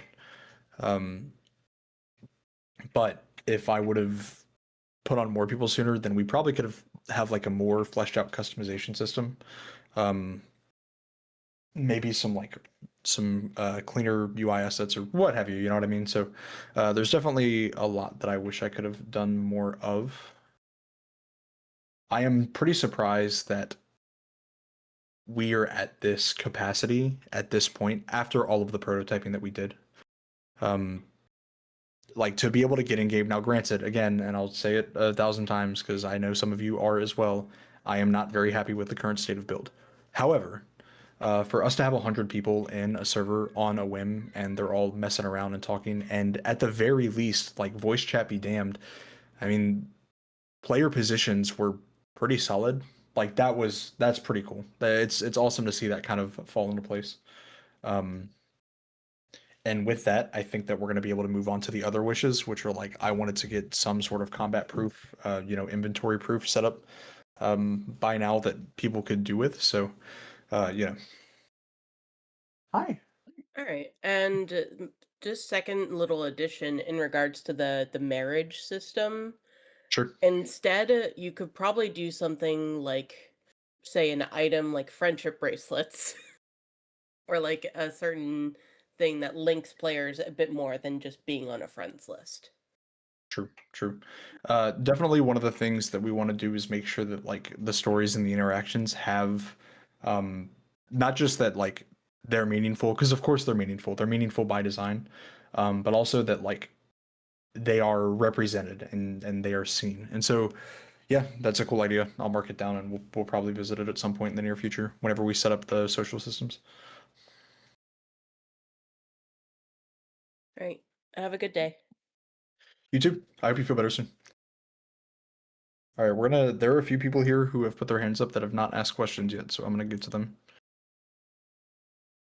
All right, Easy, you were up.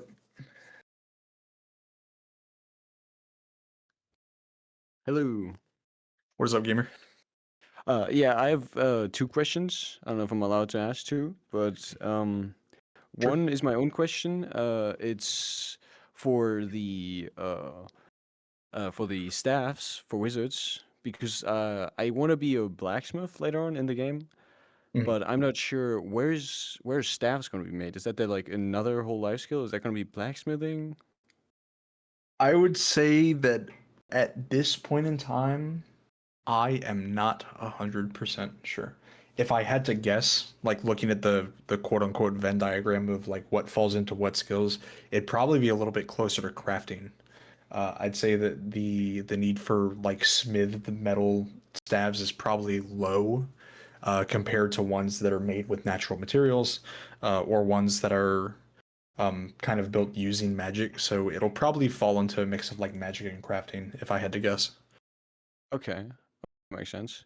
And my second is from a friend when playing with right now. Sure. He wants to know if there's going to be like in guilds, and not in guilds, but in taverns, if there are going to be quests made by NPCs, and then some players can set out to get like specific metals or cool items or drops somehow, and then they just get a reward for it.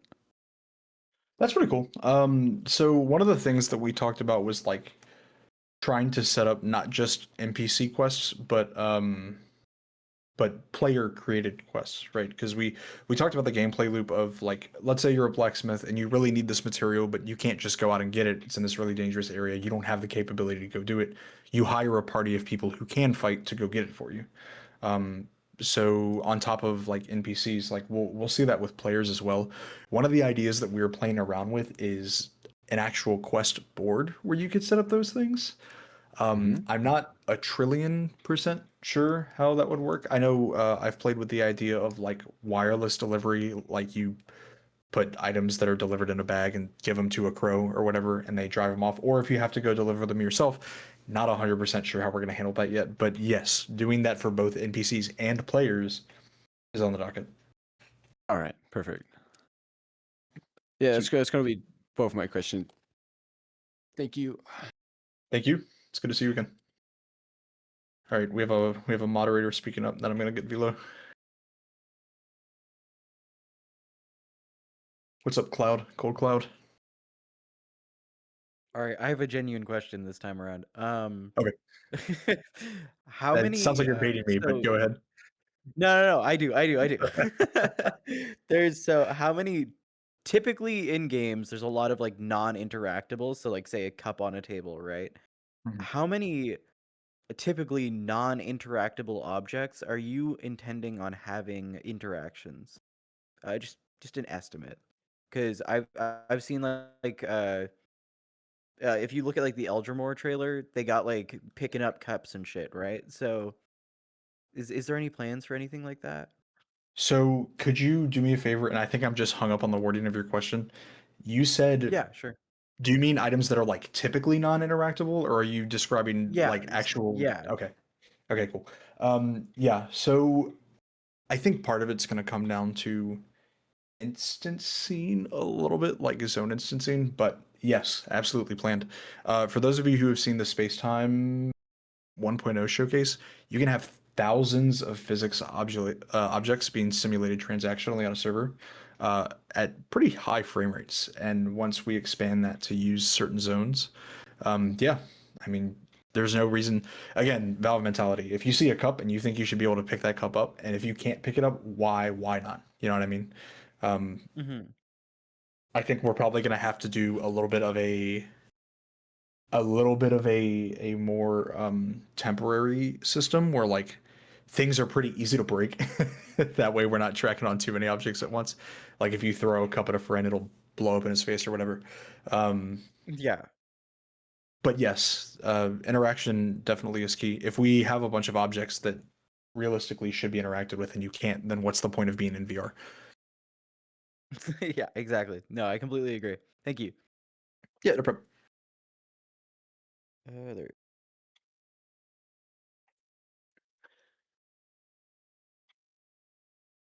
All right, Velo, you were up.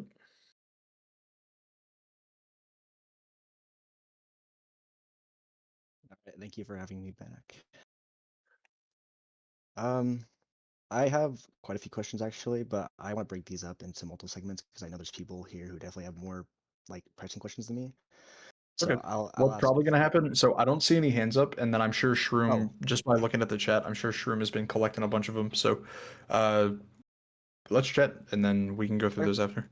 Sweet. First question I have is there like an entire map is the entire map gonna be loaded all simultaneously, or like are there gonna be loading screens between different areas? Ideally, no loading screens. Granted, we are experimenting with a bunch of in-house systems to make that more and more possible. Thank you, Rayson. We'll see you around. We've been experimenting with a bunch of systems to make a no loading screen world possible. Because all my homies hate loading screens.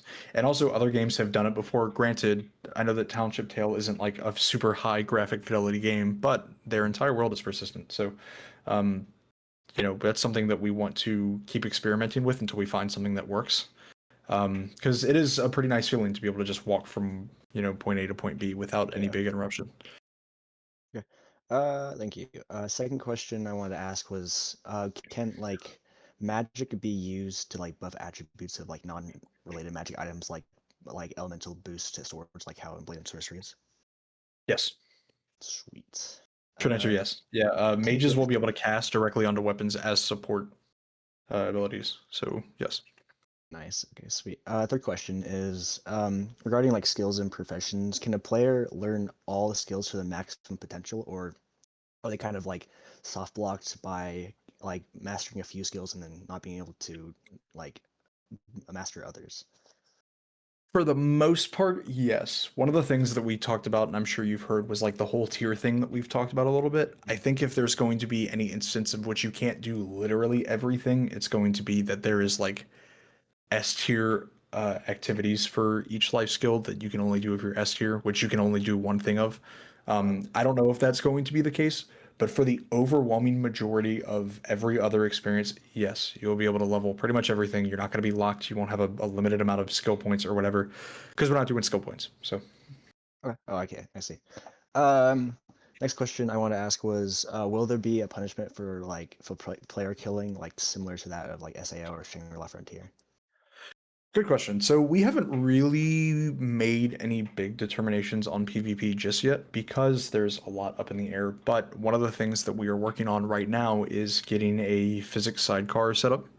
And once that happens, we'll be able to experiment with PvP a lot more.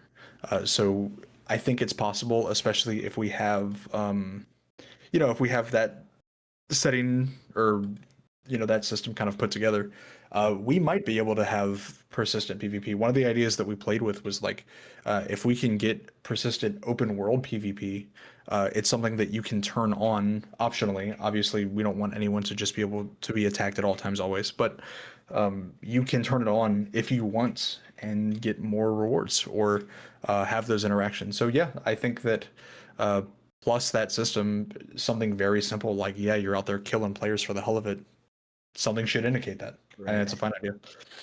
Okay, sweet. My fifth question is kind of related to skill points, but you said there aren't going to be skill points, so I'll kind of rephrase it. Sure. Will there be times when I wrote this down? Will there be times when put all or most of your like attention towards one area of boosting something will it prove fatal in like certain situations like boss fights or raids? I think it's going to be, especially whenever it comes to combat, I think one of the biggest things about enemies is that we want them to dog on you as groups. Right. If you're going against 5 goblins, it's not like one of them, like they shouldn't take turns attacking you. Like you should be getting rushed. And so in that vein, and if I'm understanding your question correctly, then yeah, if you do have tunnel vision and you do focus, it will probably get you killed. Okay, that makes sense. Next question I have is, will players need to like physically dodge out of the way of an attack, or will there be like a mechanic of a dodge, or like in Pixel Dungeon, or like a perfect dodge? There will be movement mechanics. There will also be parries. I don't know about perfect dodges because a dodge is just a dodge. Right. Maybe we'll experiment with more of that. However, you can physically dodge out of the way attacks if you want. There's nothing stopping you. But it should be, I think one of our mentalities is like your ability to control your character should be an extension of what you as the player can do. So it's not like a separate isolated set of actions. It's because you can't move enough in real space to get where you want to go, so you use that to assist you.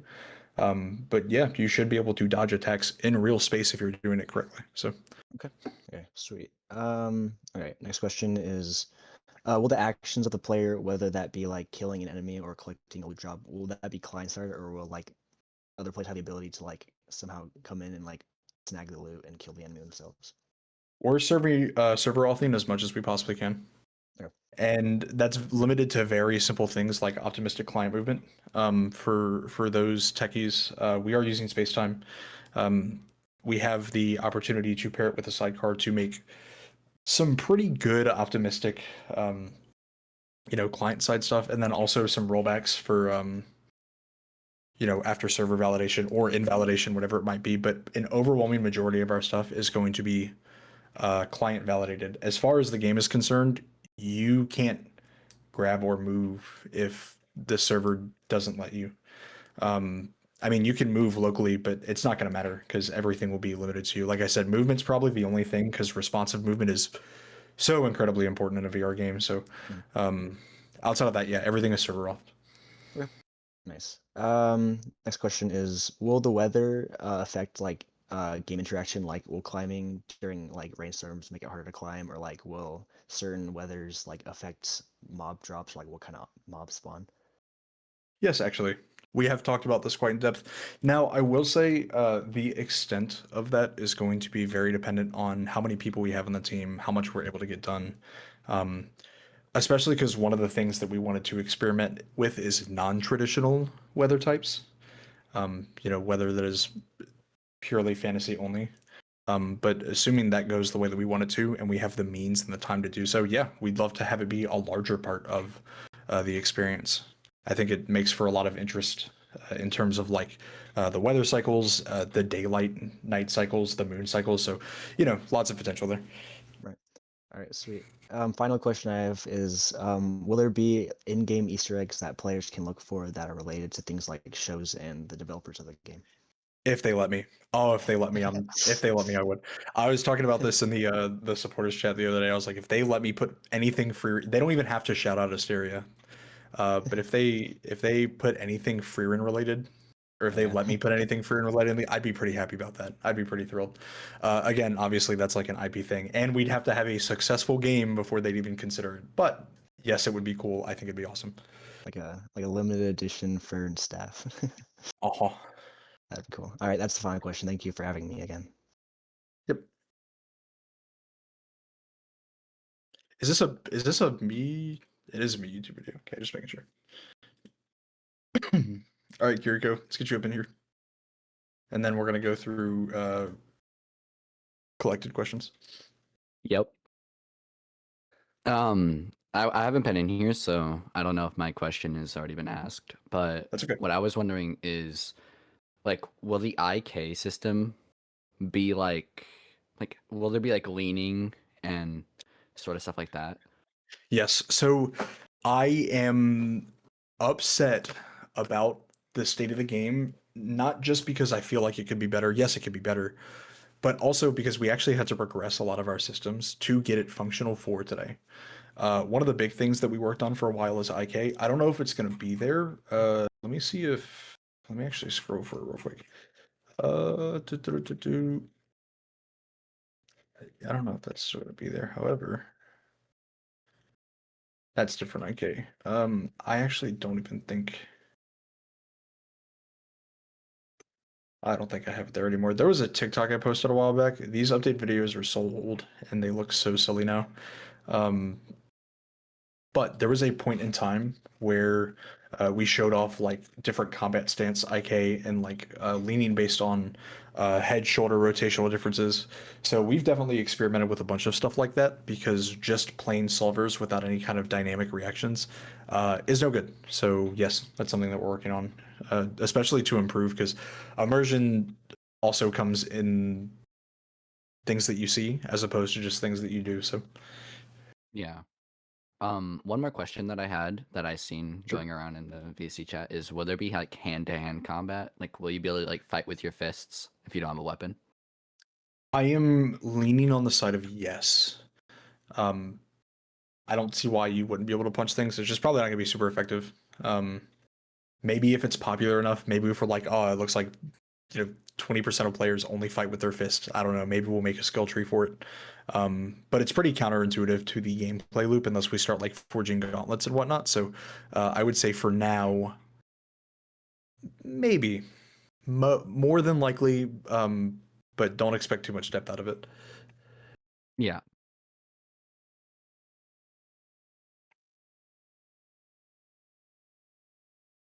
Sweet. Do you have anything else? Hold on. Puppy Chula had a question. I can answer. I can ask it for him. Okay. I think Shroom's also about to give me a big list, so it's possible that he's kind of combing through the text ones. All right.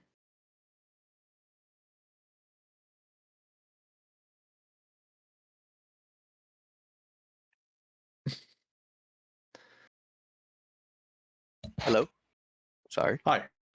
I'm back.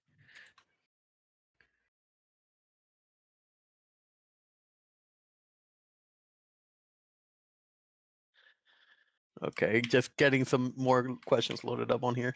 Am I good to ask them? Sure. Hey, go ahead. All right. First one. Are there plans to have animated in-world video intros to the story or missions? No. If we're gonna do cutscenes, we're gonna do them in world space. There is nothing more killing for a VR experience to me than being in a VR game and then having a video screen put right in front of you. There are some situations where it can absolutely be immersive, but for a medieval fantasy experience, I don't think it is. Will there be tutorials? Yes, but they're going to be involved and interactive, as opposed to just a video that you watch. So, Okay. Question number 2: how is the mount system gonna work? What type of uh, mount will there be? horses, they will exist. If the mounts are super popular and people use them a lot, then we'll specifically in world intros, not an on-screen video. No, that'll also be everything's gonna be physical. So I guess short answer, yes. Tutorials, they'll walk you through them physically, especially if we can invest a lot of time into them. Then we'll be able to have like really cool systems for that. So, yeah. So for mounts, horses, I think horses are all that are planned right now. If we find that we have a lot of success, maybe we'll make different mount types, like a stretch goal or something. Or maybe But like a flying mount? I don't know about that.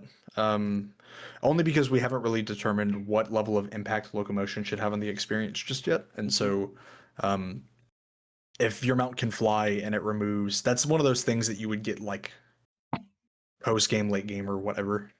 Yeah. So, that's a maybe. I haven't thought about it too much yet. But I couldn't say for certain right now. I know this was asked before, but I'm asking for myself. How would the messaging system work? What type of messaging system will there be? So there will only be long distance messaging. There will not be long distance voice chat. To send messages to other players, you will write it into a scroll. You'll tie it up, and then a crow will take it from you to the other player. Well, they will grab it and read it. That is amazing. Oh my god. All right. Another question. What is the plan You with stores? sound okay. I appreciate your enthusiasm, but I would like to throw out there because you're a moderator that it sounls like you're just glazing. No, Like dead I 100% am not. I love that. All right, anyways, next question. All right. What's the plans with stores or homes to be able to forge and sell items you make? Planned. I think one of the things that we talked about was like it's possible that we consolidate them. So instead of having a building that is a whole house and then a building that is a whole forge, because we also are on limited space because it is a city. You have one that is both. You have a bottom floor that is like a work / shop, and then your top is your second floor of your building is for living space. So we've experimented with those ideas. I would say that yes, we are absolutely shooting for that. Okay. The next one is more of a stress question. What will happen Sure. if everyone spams the same interaction in a single server at the exact same time? I guess it depends on the interaction. So give me who asked that, by the way? That was asked by scrolling back up. I forgot to put the name. My bad. That's okay. That's not your fault. I wouldn't have expected me to ask for a name either. Who was asked? Was it you, Cybro? Was it Cybernox? I think it was. Let me. Oh no, he was kind of explaining. So it really depends. So again, we're operating on space-time, and so a lot of the things that we're implementing in terms of like event tables. So Space-Time 2.0 is about to come out, and that includes event tables. I don't know if you guys noticed, but like there's nothing that you can spam faster than your positional updates. And not to be that actually no, I will do this because I think it's important that we talk about it. Let's go look. Let's go look at some. So on Spacetime's main cloud, which is a paid service, which we won't be even using because we're going to focus on getting our own hardware if Kickstarter goes well. We have used, not even that. All right, hold on. I'm gonna have to do some math. It was sent by Not Top. Okay. So I have used 65. So let's go look at what that number is looking like. So just to kind of put things into perspective, again, there's actually I could probably show you guys real quick. How many people are still on the server? Do you guys know? I'll probably look at it real quick. 92. Oh wait, no, that's those are actives. Never mind.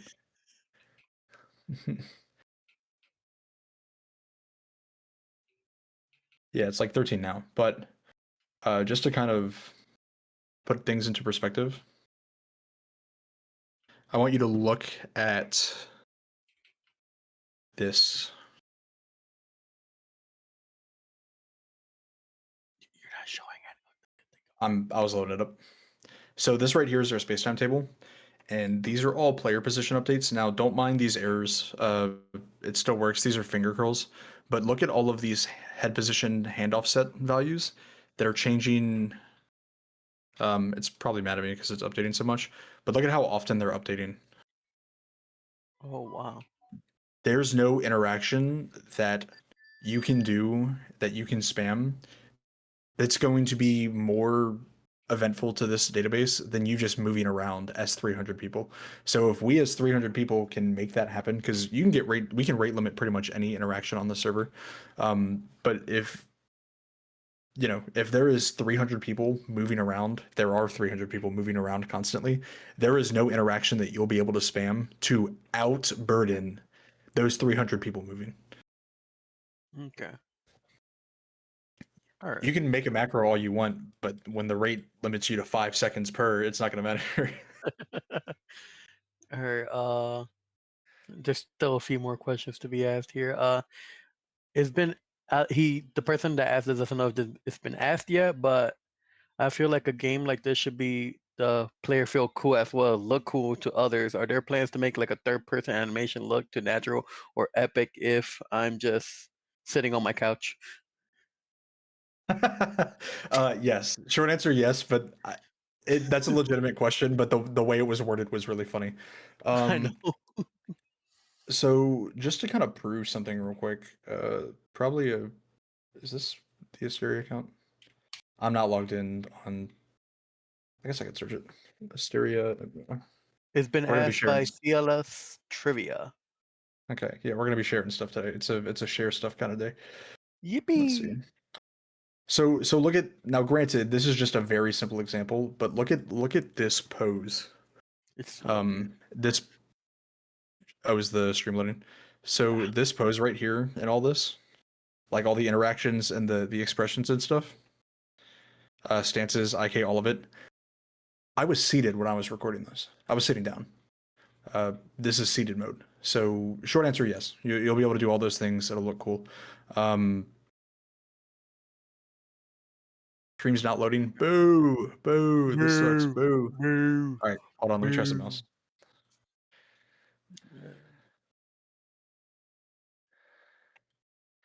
Was I doing entire screen? Throw tomatoes. I was. All right, there. Can you see that better? Nah. No. All right. I see Well, nothing. here, go look at that link. That video that I recorded is me sitting down. Oh wow. I was sitting whenever I recorded this. So yeah, with the correct IK systems and like event stances and like proper facial expressions. Now, granted, this is a pretty old build. However, yeah, that's possible. It's very possible. Okay. Will blacksmithing be like IRL blacksmithing, and can blacksmith use magic on their materials to make it like the sword of fire? The second one, kind of, but it's a little bit different than that. I think the first one, I'd need a little bit more clarification as to what you mean by IRL blacksmithing. The process, yes, I feel different like the heat for different process. materials, hitting the correct spot, making sure that, there's evenness across like the blade, and then also because of the way that we have the metal pieces set up for smithing, there's actually like we can introduce the possibility of cracks or failure. We can set different quenching liquids for different metals or none at all, because ton of possibilities there that are super easy to implement whenever we set up the systems correctly. So yeah, short answer, yes. Whenever it comes to the magic stuff, certain materials will be more imbuable, but is it going to be one of those things where you can like pick up your sword and then it suddenly catches on fire because of how it was smithed? Probably not. This was Yeah. asked by Fallen Red Glitch 95. Why do they do that? Is it because they haven't set up a system to put it away? No, actually, we have made a bunch of like put scabbards back in systems. I don't know if you've seen all of go look through the previews or like TikToks. Anytime I get a chance at the end of a video, I'll throw a weapon. He likes I don't know throwing why. things. That is right, It's a force Skycobra. of habit. Star is I don't a even ragey think about it. man. I just Okay. That's the Star trademark. Your just throw it. question, I think I did. I sent it towards the. I have it at the bottom. If I remember Alright, correctly. next question, sure. You can send it again though. Will there be magic storms like electrified hail or tornado with mad lightning? I can't say those specifically, but do we want like fantastical weather types? Yes. Okay. The next one is: will there be weapon durability or item armor durability? There will, but they won't break outright. They'll just become not great. You shouldn't lose the weapon that you spent a bunch of time making or like setting up to be perfect or exactly how you want it. But it's going to be one of those things where like you can sharpen them in the field with hand tools, or you can bring them to a smith and they can resharpen them and buff them for a lot longer. But yes, long story short, yes, there will be weapon durability. Okay. This is more of a you question sent by I think Kuro. Something Kuro wants to know is how does it feel to have this much pressure and like knowing so many people are counting on him with this amazing idea that you have? I would say that like hey, loaded question, huh? Yeah. No, but no, honestly. no. It's okay. It's okay. Seriously though, so I think at first I was worried that the pressure was like for me to deliver to the people, and of course that is like the goal is to deliver to the people who want this game. But I'm one of those people. The pressure doesn't really come with like having a bunch of eyes on me. It comes with making the thing good, I think. Because like my mentality whenever I push something, whenever I pushed the Q&A build today that I was freaking out about because it wasn't where I wanted it to be, it wasn't like, oh, they're gonna hate it. I mean, yes, I was upset that potentially there were gonna be problems and it wasn't gonna be a good experience, but I wasn't like, oh, they're gonna hate it. No, it was like, I'm gonna hate it. That's the problem. You know what I mean? Yeah. So a lot of the pressure comes with like making the thing good, but also again, I'm so grateful to have this community because I don't think I've ever seen such an understanding and excited and passionate community before. Seriously, like go to any other in development VR game and it's not like this in there. It's never been like this in there. I think that more than anything, the mentality for me is not like, oh, we're gonna try it and we're gonna hope it works because if not, we're fucked. You know what I mean? No, it's like, if it doesn't go the way that I want it, people still want the game. I still want the game. We'll do it again or we'll do it differently. You know what I mean? So, I would say that the pressure is more of like time. I think the biggest pressure for me is time constraint. I feel like I put a lot of hours into working on Asteria, sometimes more than I probably should. But Yeah, I you think to take breaks. Mhm. But it really isn't the pressure of all these people. Like I think we have the same goal, so I don't feel the pressure from them. I feel the weight of knowing that like we're kind of moving the ship in that direction, but it's never me versus like all these people. It's we're all going towards the goal. I just happen to have a more direct hand in it. So, you know. I agree with what Seth and Costa just said. The community reflects the devs, and Costa says, and the other way around also. Yeah, that's true. You can definitely see how a community is going to be just by looking at the top. So, Mhm. You know. All right, this one was asked by Torrent. A lot of the supporters that missed the supporters that missed the Q&A are Damn, going to son. miss. Look, English is not my first language. Wondering how long the server is gonna be up for post Q&A. Could so Um, they could join the world and explore it. I'm just gonna leave it up. I'd say that at the very longest, I'm gonna save this GIF. That's good. I'm going to keep it up until at the very latest Tuesday. Originally, I was gonna say Monday, but I have been very bad about my working hours. So I'm taking Monday off. I knew because I tried to take a little bit of a break at the start of the week, and then all of a sudden I felt pressured again because I was behind. Um, but I'm probably not gonna be doing anything Asteria related. So at the very least tonight, tomorrow, Monday, I'm going to keep it up, and then I'm gonna focus on getting it on Steam. And then whenever I start doing testing for that, I'm gonna have to take it down again so I can develop and then move forward from there. Okay. But yeah, at least All right. Monday. Next question was asked by Papi Chula.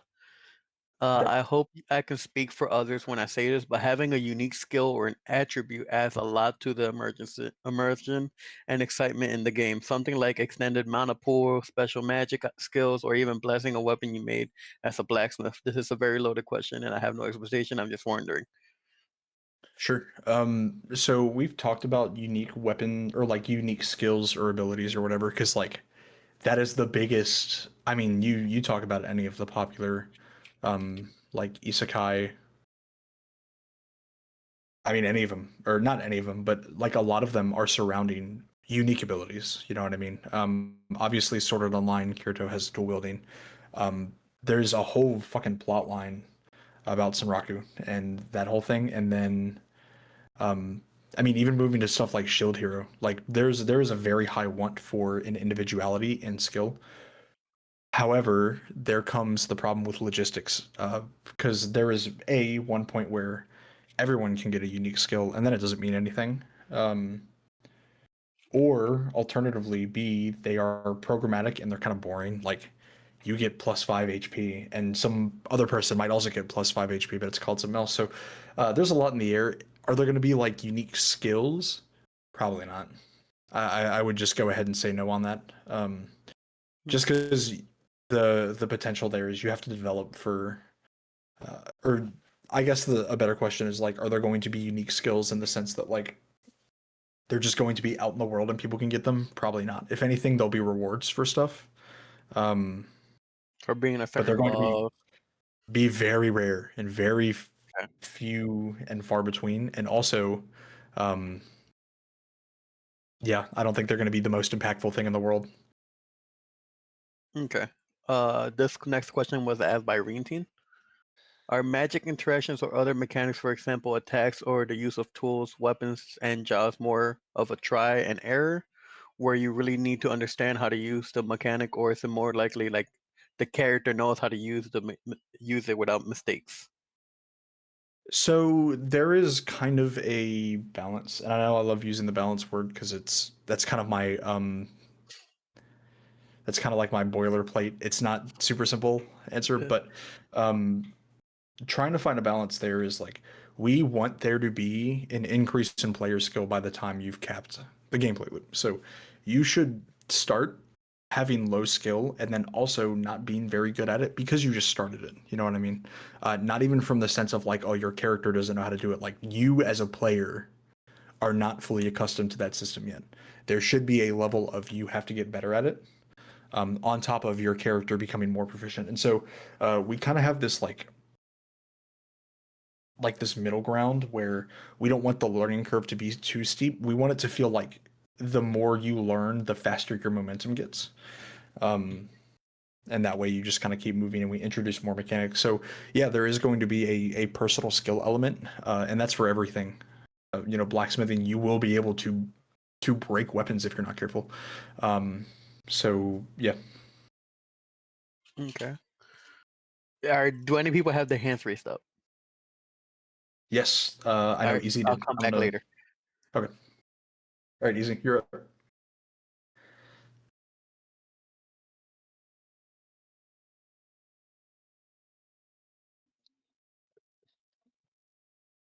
Hello? What's up, gamer? Hey, so I have another question. I don't know if it's already been asked. I had the thing muted for a bit, but is for the shops and the smithings. Is it possible for a group of people to buy a smithy, for example, and then just host it together, or is it just going to be a player thing, one player thing? That's probably going to be a stretch goal on Kickstarter. Not because I don't think that it would be a good part of the experience, but it's going to take a lot of development time. I would love if it was possible. I'd love if people could co-own shops, or like things of that nature. We've already talked about multiplayer smithing, which will be possible, but to own a building together, like that's gonna have to be a stretch goal, just because of the nature of it. Okay, all right, that was all. Okay, Thanks. let's go down this list.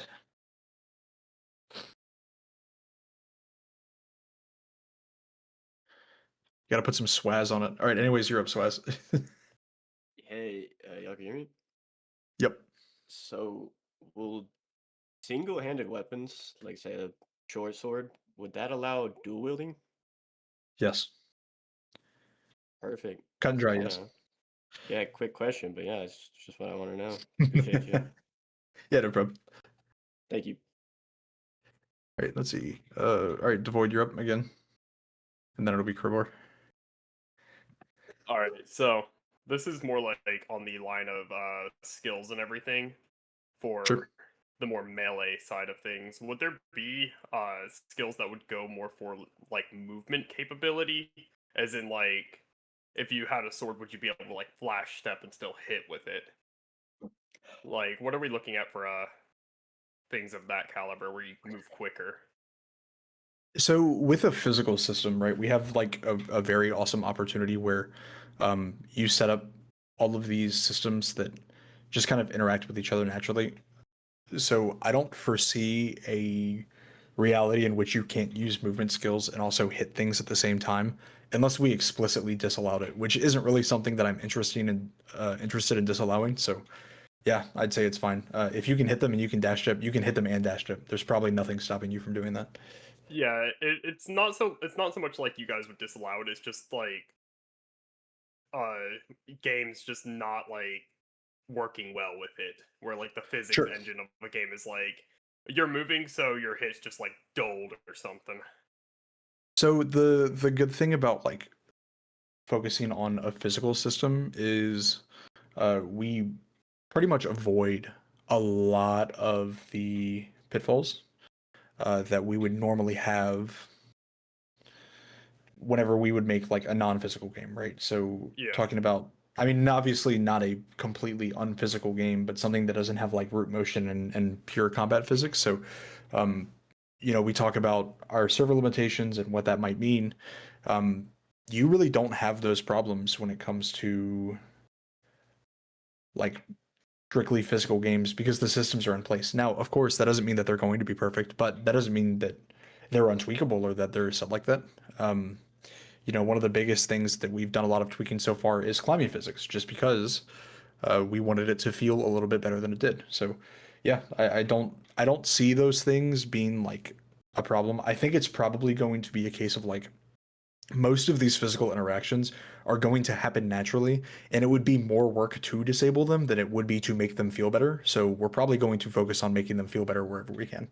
And stuff like hit steering movement or fast-paced mobility, like that's a big part of that. So All right. Since I see it right here, I'll also bring Kiriko's question up.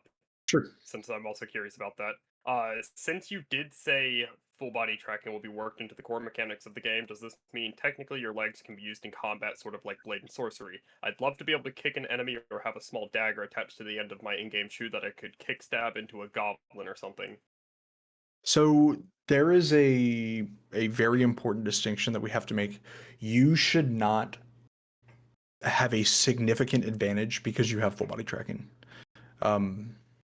Because again, even if like the primary goal here isn't to encourage or prioritize min-maxing, it's going to by default, and people who have full body are just going to be better at combat because of it. What we're doing instead is we're using full body tracking as a means to make things that do exist easier. So like take blacksmithing for example. Heat control is a very important part of blacksmithing. You want to make sure you have the right heat level, and so for a lot of forges that aren't like actual fuel based, like a lot of people do modern, you will have kind of fan pumps that are pushed, and so instead of doing it with your hand, you'll do it with your foot. And in the same metric, you can use full body to activate certain jumping or dashing skills that you would normally activate with the controller. So instead of giving you like new abilities that kind of make it unfair to not have it, you know what I mean? It just gives you more options to do the ones that you have in a more immersive way. And there was a follow-up just now. Would you be able to work a kick mechanic into the game at all, like with a button click or anything? I mean, I would be. Am I able to? Yes. Do I want to? I mean, I think the thing about kicking is that it is generally like pretty forced on the body. I think Blade and Sorcery does it pretty well, but also it's kind of a cheese tactic, and the problem with having something that isn't like, you know, super balanceable is either we give it some giant caveat that makes no sense, like if you kick something hard enough, you'll break your legs, like Ready or Not, which is going to feel bad if it's such an easy attack to do, even by mistake. So a lot of considerations there. Is there going to be the ability to kick in general? I don't know. That's a tough one. I can't say for certain right now. All right, that's gonna be it for me for the time being. Okay. But yeah, thank you.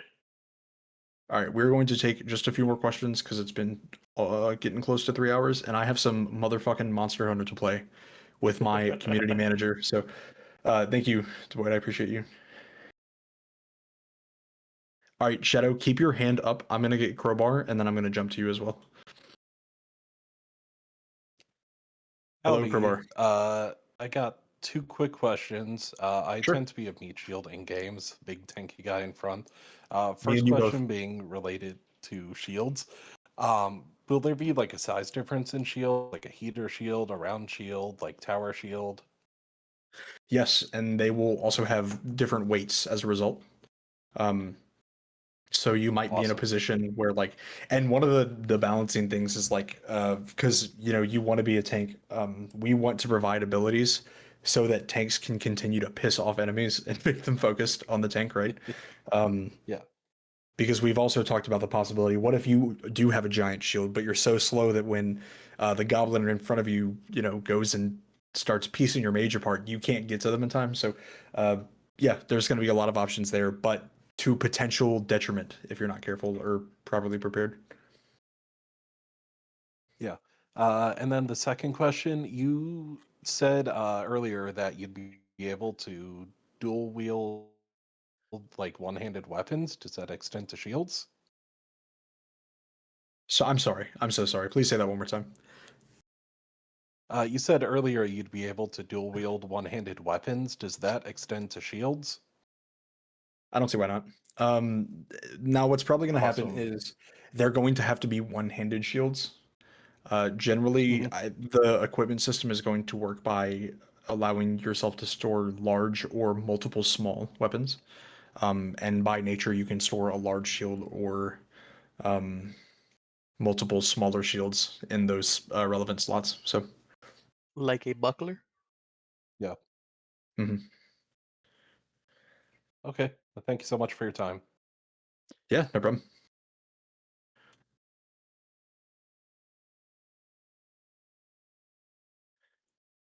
There's a ticket that was opened.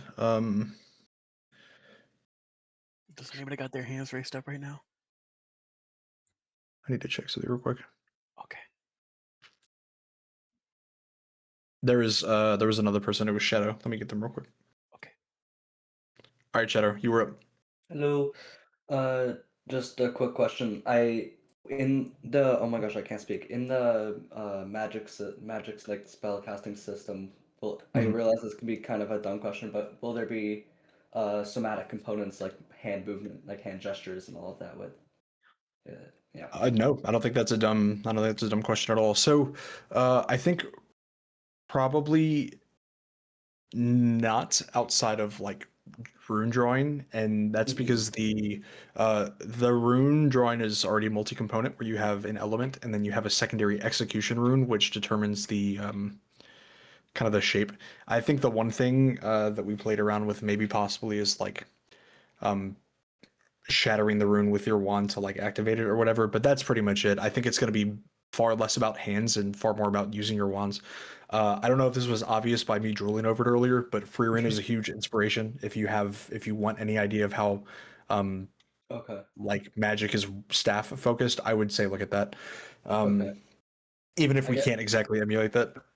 I guess by somatic, I did mean like rune drawing, like in the air, like you make pretty shapes with the thing, and it would just cast the spell. But I don't know, maybe I just misunderstood the term of somatic. But yeah, That's okay. that's Short answer, yes. You will be drawing. So the way that we have it set up is there's like a quote unquote spectral plane in front of you that's almost like shoulder mounted. That's kind of the system that we kind of toyed around with, so it is in a convenient place at all times. But yes, you'll actually draw the runes with your hands.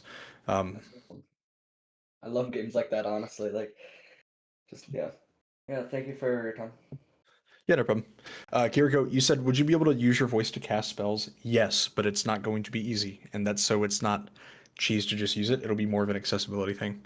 Or I say yes, it is something that we are working on.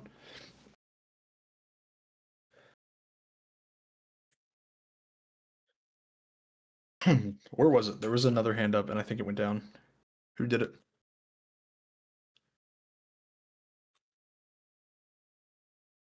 Mm-hmm. Ken's got it right.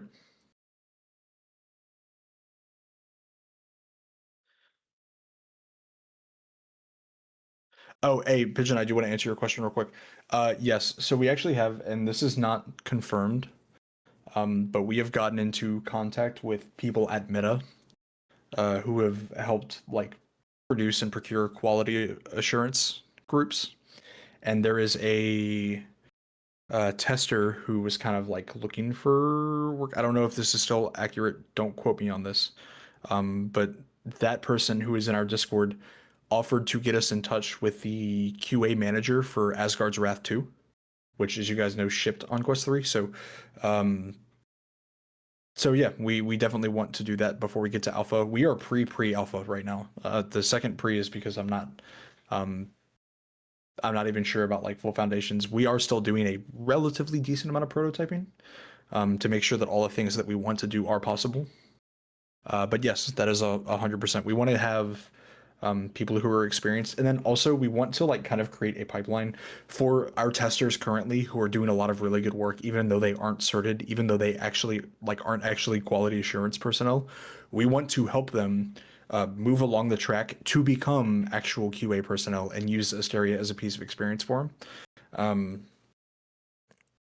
Granted, that's a little bit down the line, but I would like to have a tester group that likes being here and that wants to be here even through all of it. So, yeah, there are a lot of goals surrounding testing. So,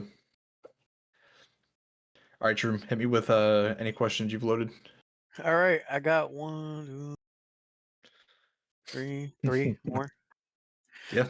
All right. No 4. Will sword combat and be physics based? Like you say, you don't swing hard enough. Can the blade go a little bit in and get stuck or something, or it's just random? I had, and it feels like more.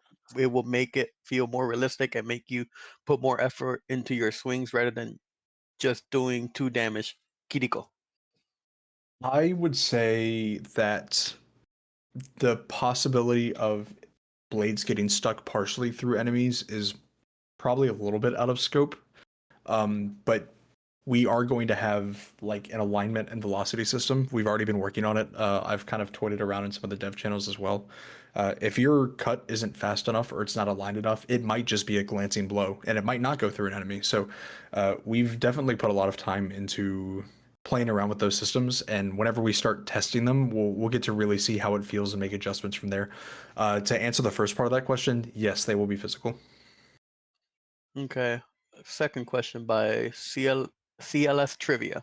Will throwing an item and leaving it on the ground take it out of your inventory, or will it just having the item in your hand do? Also connected to that, how will player item exchanges work?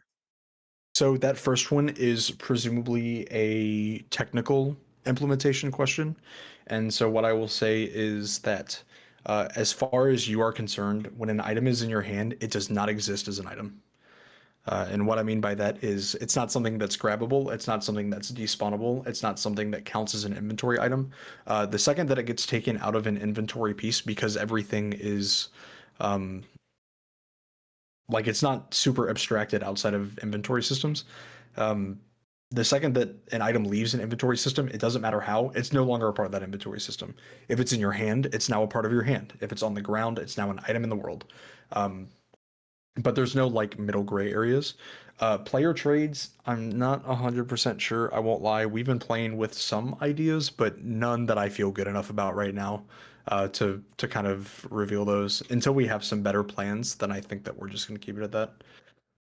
There will be player trades, by the way, but again, that's one of those things that we haven't put too many good plans into place for. All right, this question is an add-on to Kiriko's dual wielding question. If you dual wielding, will it slow down the character? If so, is there ways to increase agility to combat this? Yes, but it's not necessarily like dual wielding specific. It's just because you're holding two weapons. By the nature of a physical system, you're using one hand for a whole weapon with its own weight. You'd probably be just as fast as you would be swinging a pretty big sword. So you'd increase your agility like you would any other way by running around a lot, by jumping, climbing, all of that kind of contributes to that. It's not like you're going to have to actively debuff your or actively buff your dual wielding weight debuff skill or whatever it is. You know what I mean? So all those systems kind of play into each other naturally. Okay, and one of the last questions is, will there be a hand-to-hand fighting mechanic like monks, and will they have special abilities? We have already talked about this. Short answer, yes. Will it be in depth? Will there be skill systems? Probably not, if I'm being honest. Just because, like, unless we start developing gauntlets and stuff, it's going to be very hard to kind of make that loop collaborative. It's one of the other reasons that like necromancy is one of those things that like even though people want it, I don't know how good it's going to be or how good we can make it in the context of Asteria.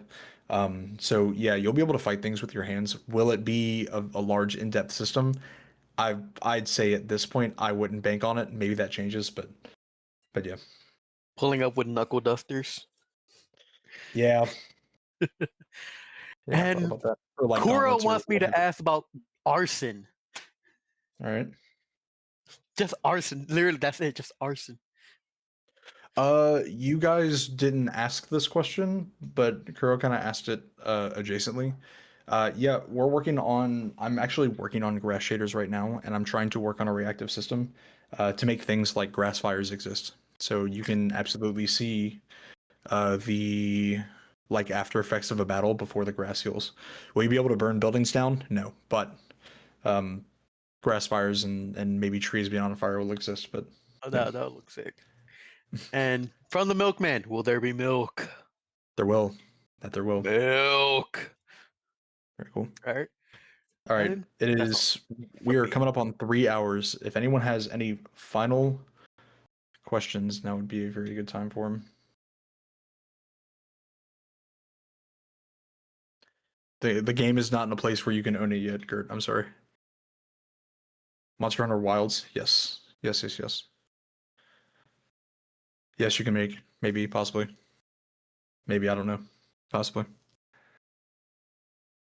What will the inventory system look like? So, we want something that's like bag adjacent. I think the problem is like everyone has the slot backpack. It's a very boring system. It's intuitive, but it's very boring. Just because everyone uses it now. I bet we could probably make it a bit more engaging or a bit more specific, but we will probably have a backpack of some sorts, and then there will probably be like personal storage that is not a part of your player somewhere in the world. So yeah.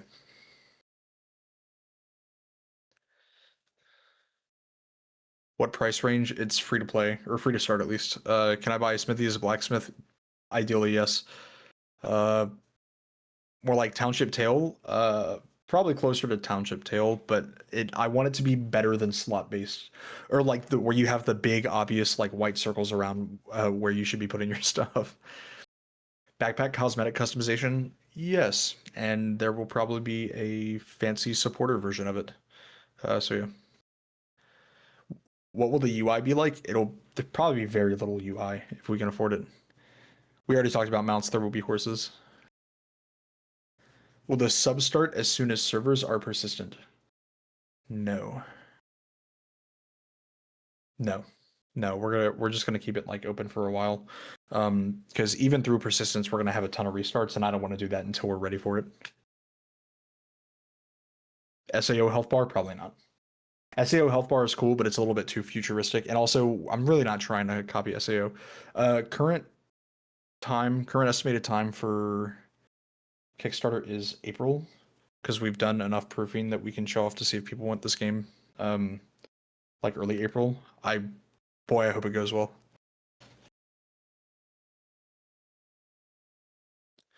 The subscription service or more areas of the game make certain players more OP than others.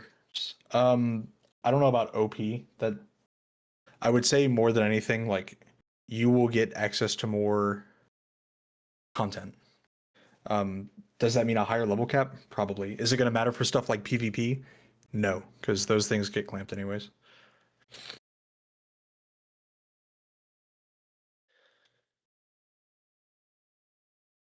How would armor work as customization? Undetermined at this time. We do want to do like transmog, so you can make armor look like other armor. So, like if there's stats that you want, but you want it to look like something else, yeah, that's probably gonna be possible. What kind of move speed limitations would someone with a VR treadmill have compared to a joystick user? We'll make that configurable, because a lot of it just turns into analog joystick movement. We can actually clamp down analog joystick movement, so you don't have to be sprinting to get full speed on a treadmill. So, if I had the subscription and wanted to give my friend an item from a subscribed area, but he doesn't have the subscription, would he be able to utilize it? That's a pretty loaded question, only because we don't know if there's going to be subscription-only areas. We don't know if there's going to be subscription-only items. Chances are, if anything gets like locked out, it's going to be by levels, and if the sub plays into that, then maybe, but I couldn't answer that right now if I wanted to.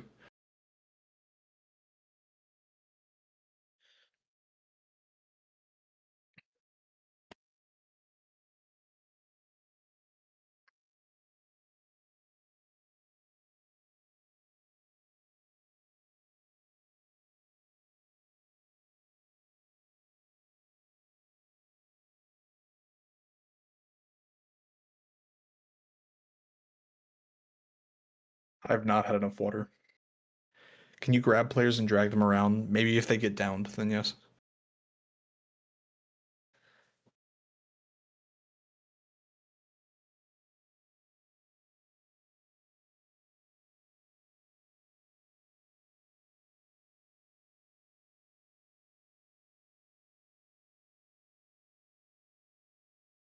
Will there be a giant star in the sky? I don't know, maybe. Considered having an in-game camera for photos? Yes, there will be a camera with a bunch of different settings. Thank you.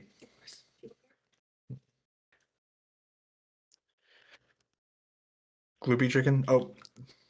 Alright. This is the final question. The last question.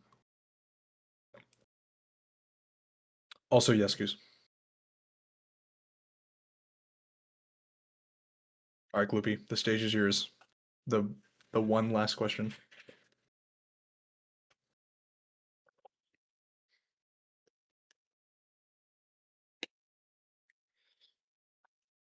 Also, if you're speaking, I cannot hear you. Amazing Oh, there you go. question. What's up?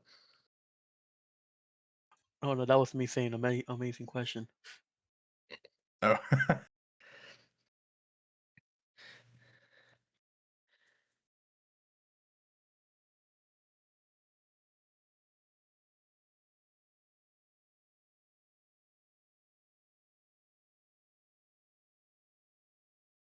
If you need to type your question, Gloopy, you can do that as well, and I can answer it. If not, I would just check your input device.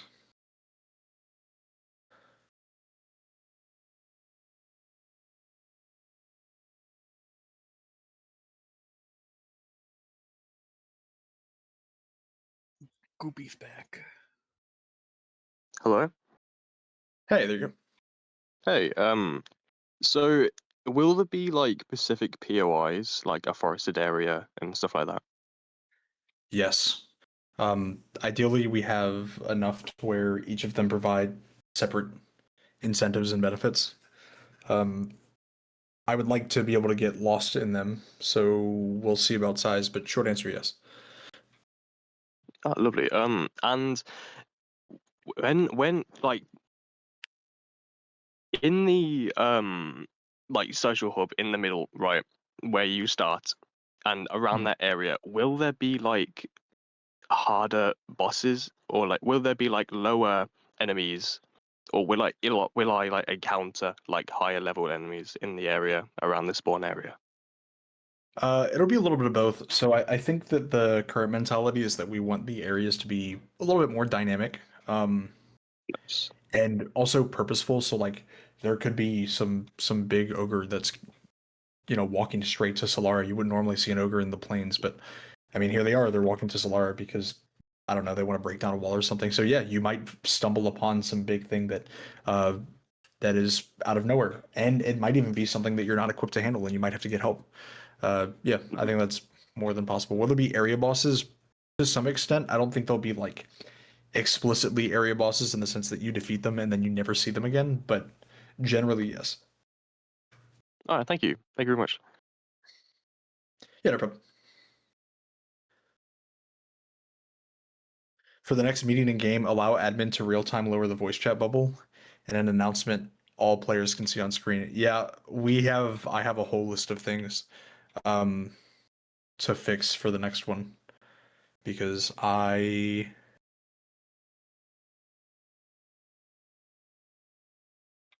definitely recognize how poorly the voice chat whenever and I know that this is like obviously I don't want to just ignore the problems because I very much was not happy with the state of it. However, there is one thing that I was worried about, and it was player position updates getting lost in like a bandwidth throttle, but that didn't happen at all. Player positions were pretty much consistent the entire time, even at the like max player amount, and that was pretty cool. Like that was exciting. So, robot stuff. Obviously, this it leaves a bit to be desired in terms of voice chat, but again, we have a list of things that we can adjust, and then once we get this on Steam and have some of those like auth and voice packet problems fixed, I think it's going to be a much better experience. Hopefully, I can get the system that we have planned for like better voice culling and prioritization working, and then that kind of works from there. So.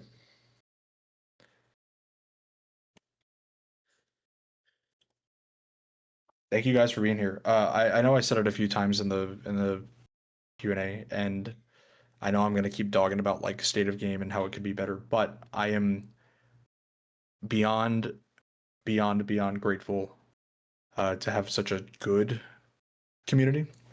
What was peak number of players today? It was just over 100. I think it was like 104, I think. I'd have to go look at the history, but it was like just over 100. Will there be a healing roll as a mage? Yes. There will be healing magic.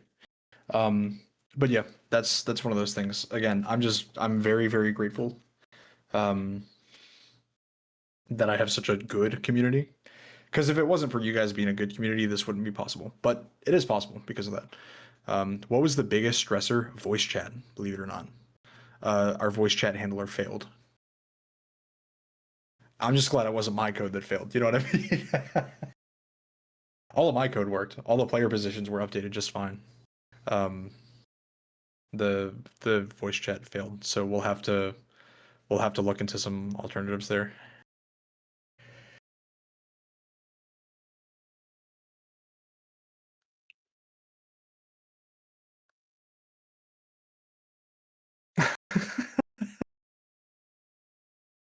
Code didn't work to the voice chat and audio overlaps. I know, I'm sorry. It overlapped even the music, so we'll kind of have to look into some alternatives there.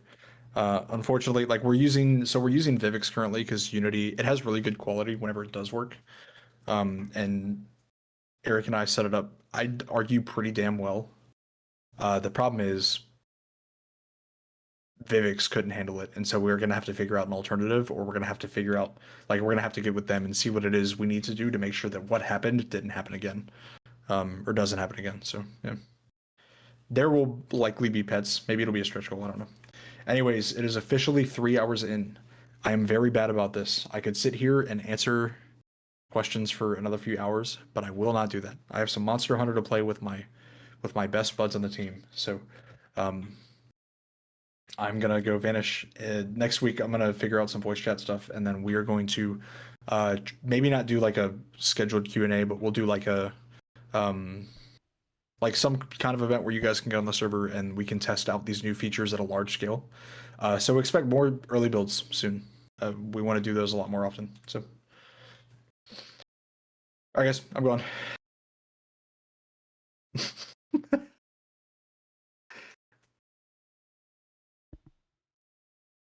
Have a good one, y'all. Thanks for joining. Yep. Thank you all.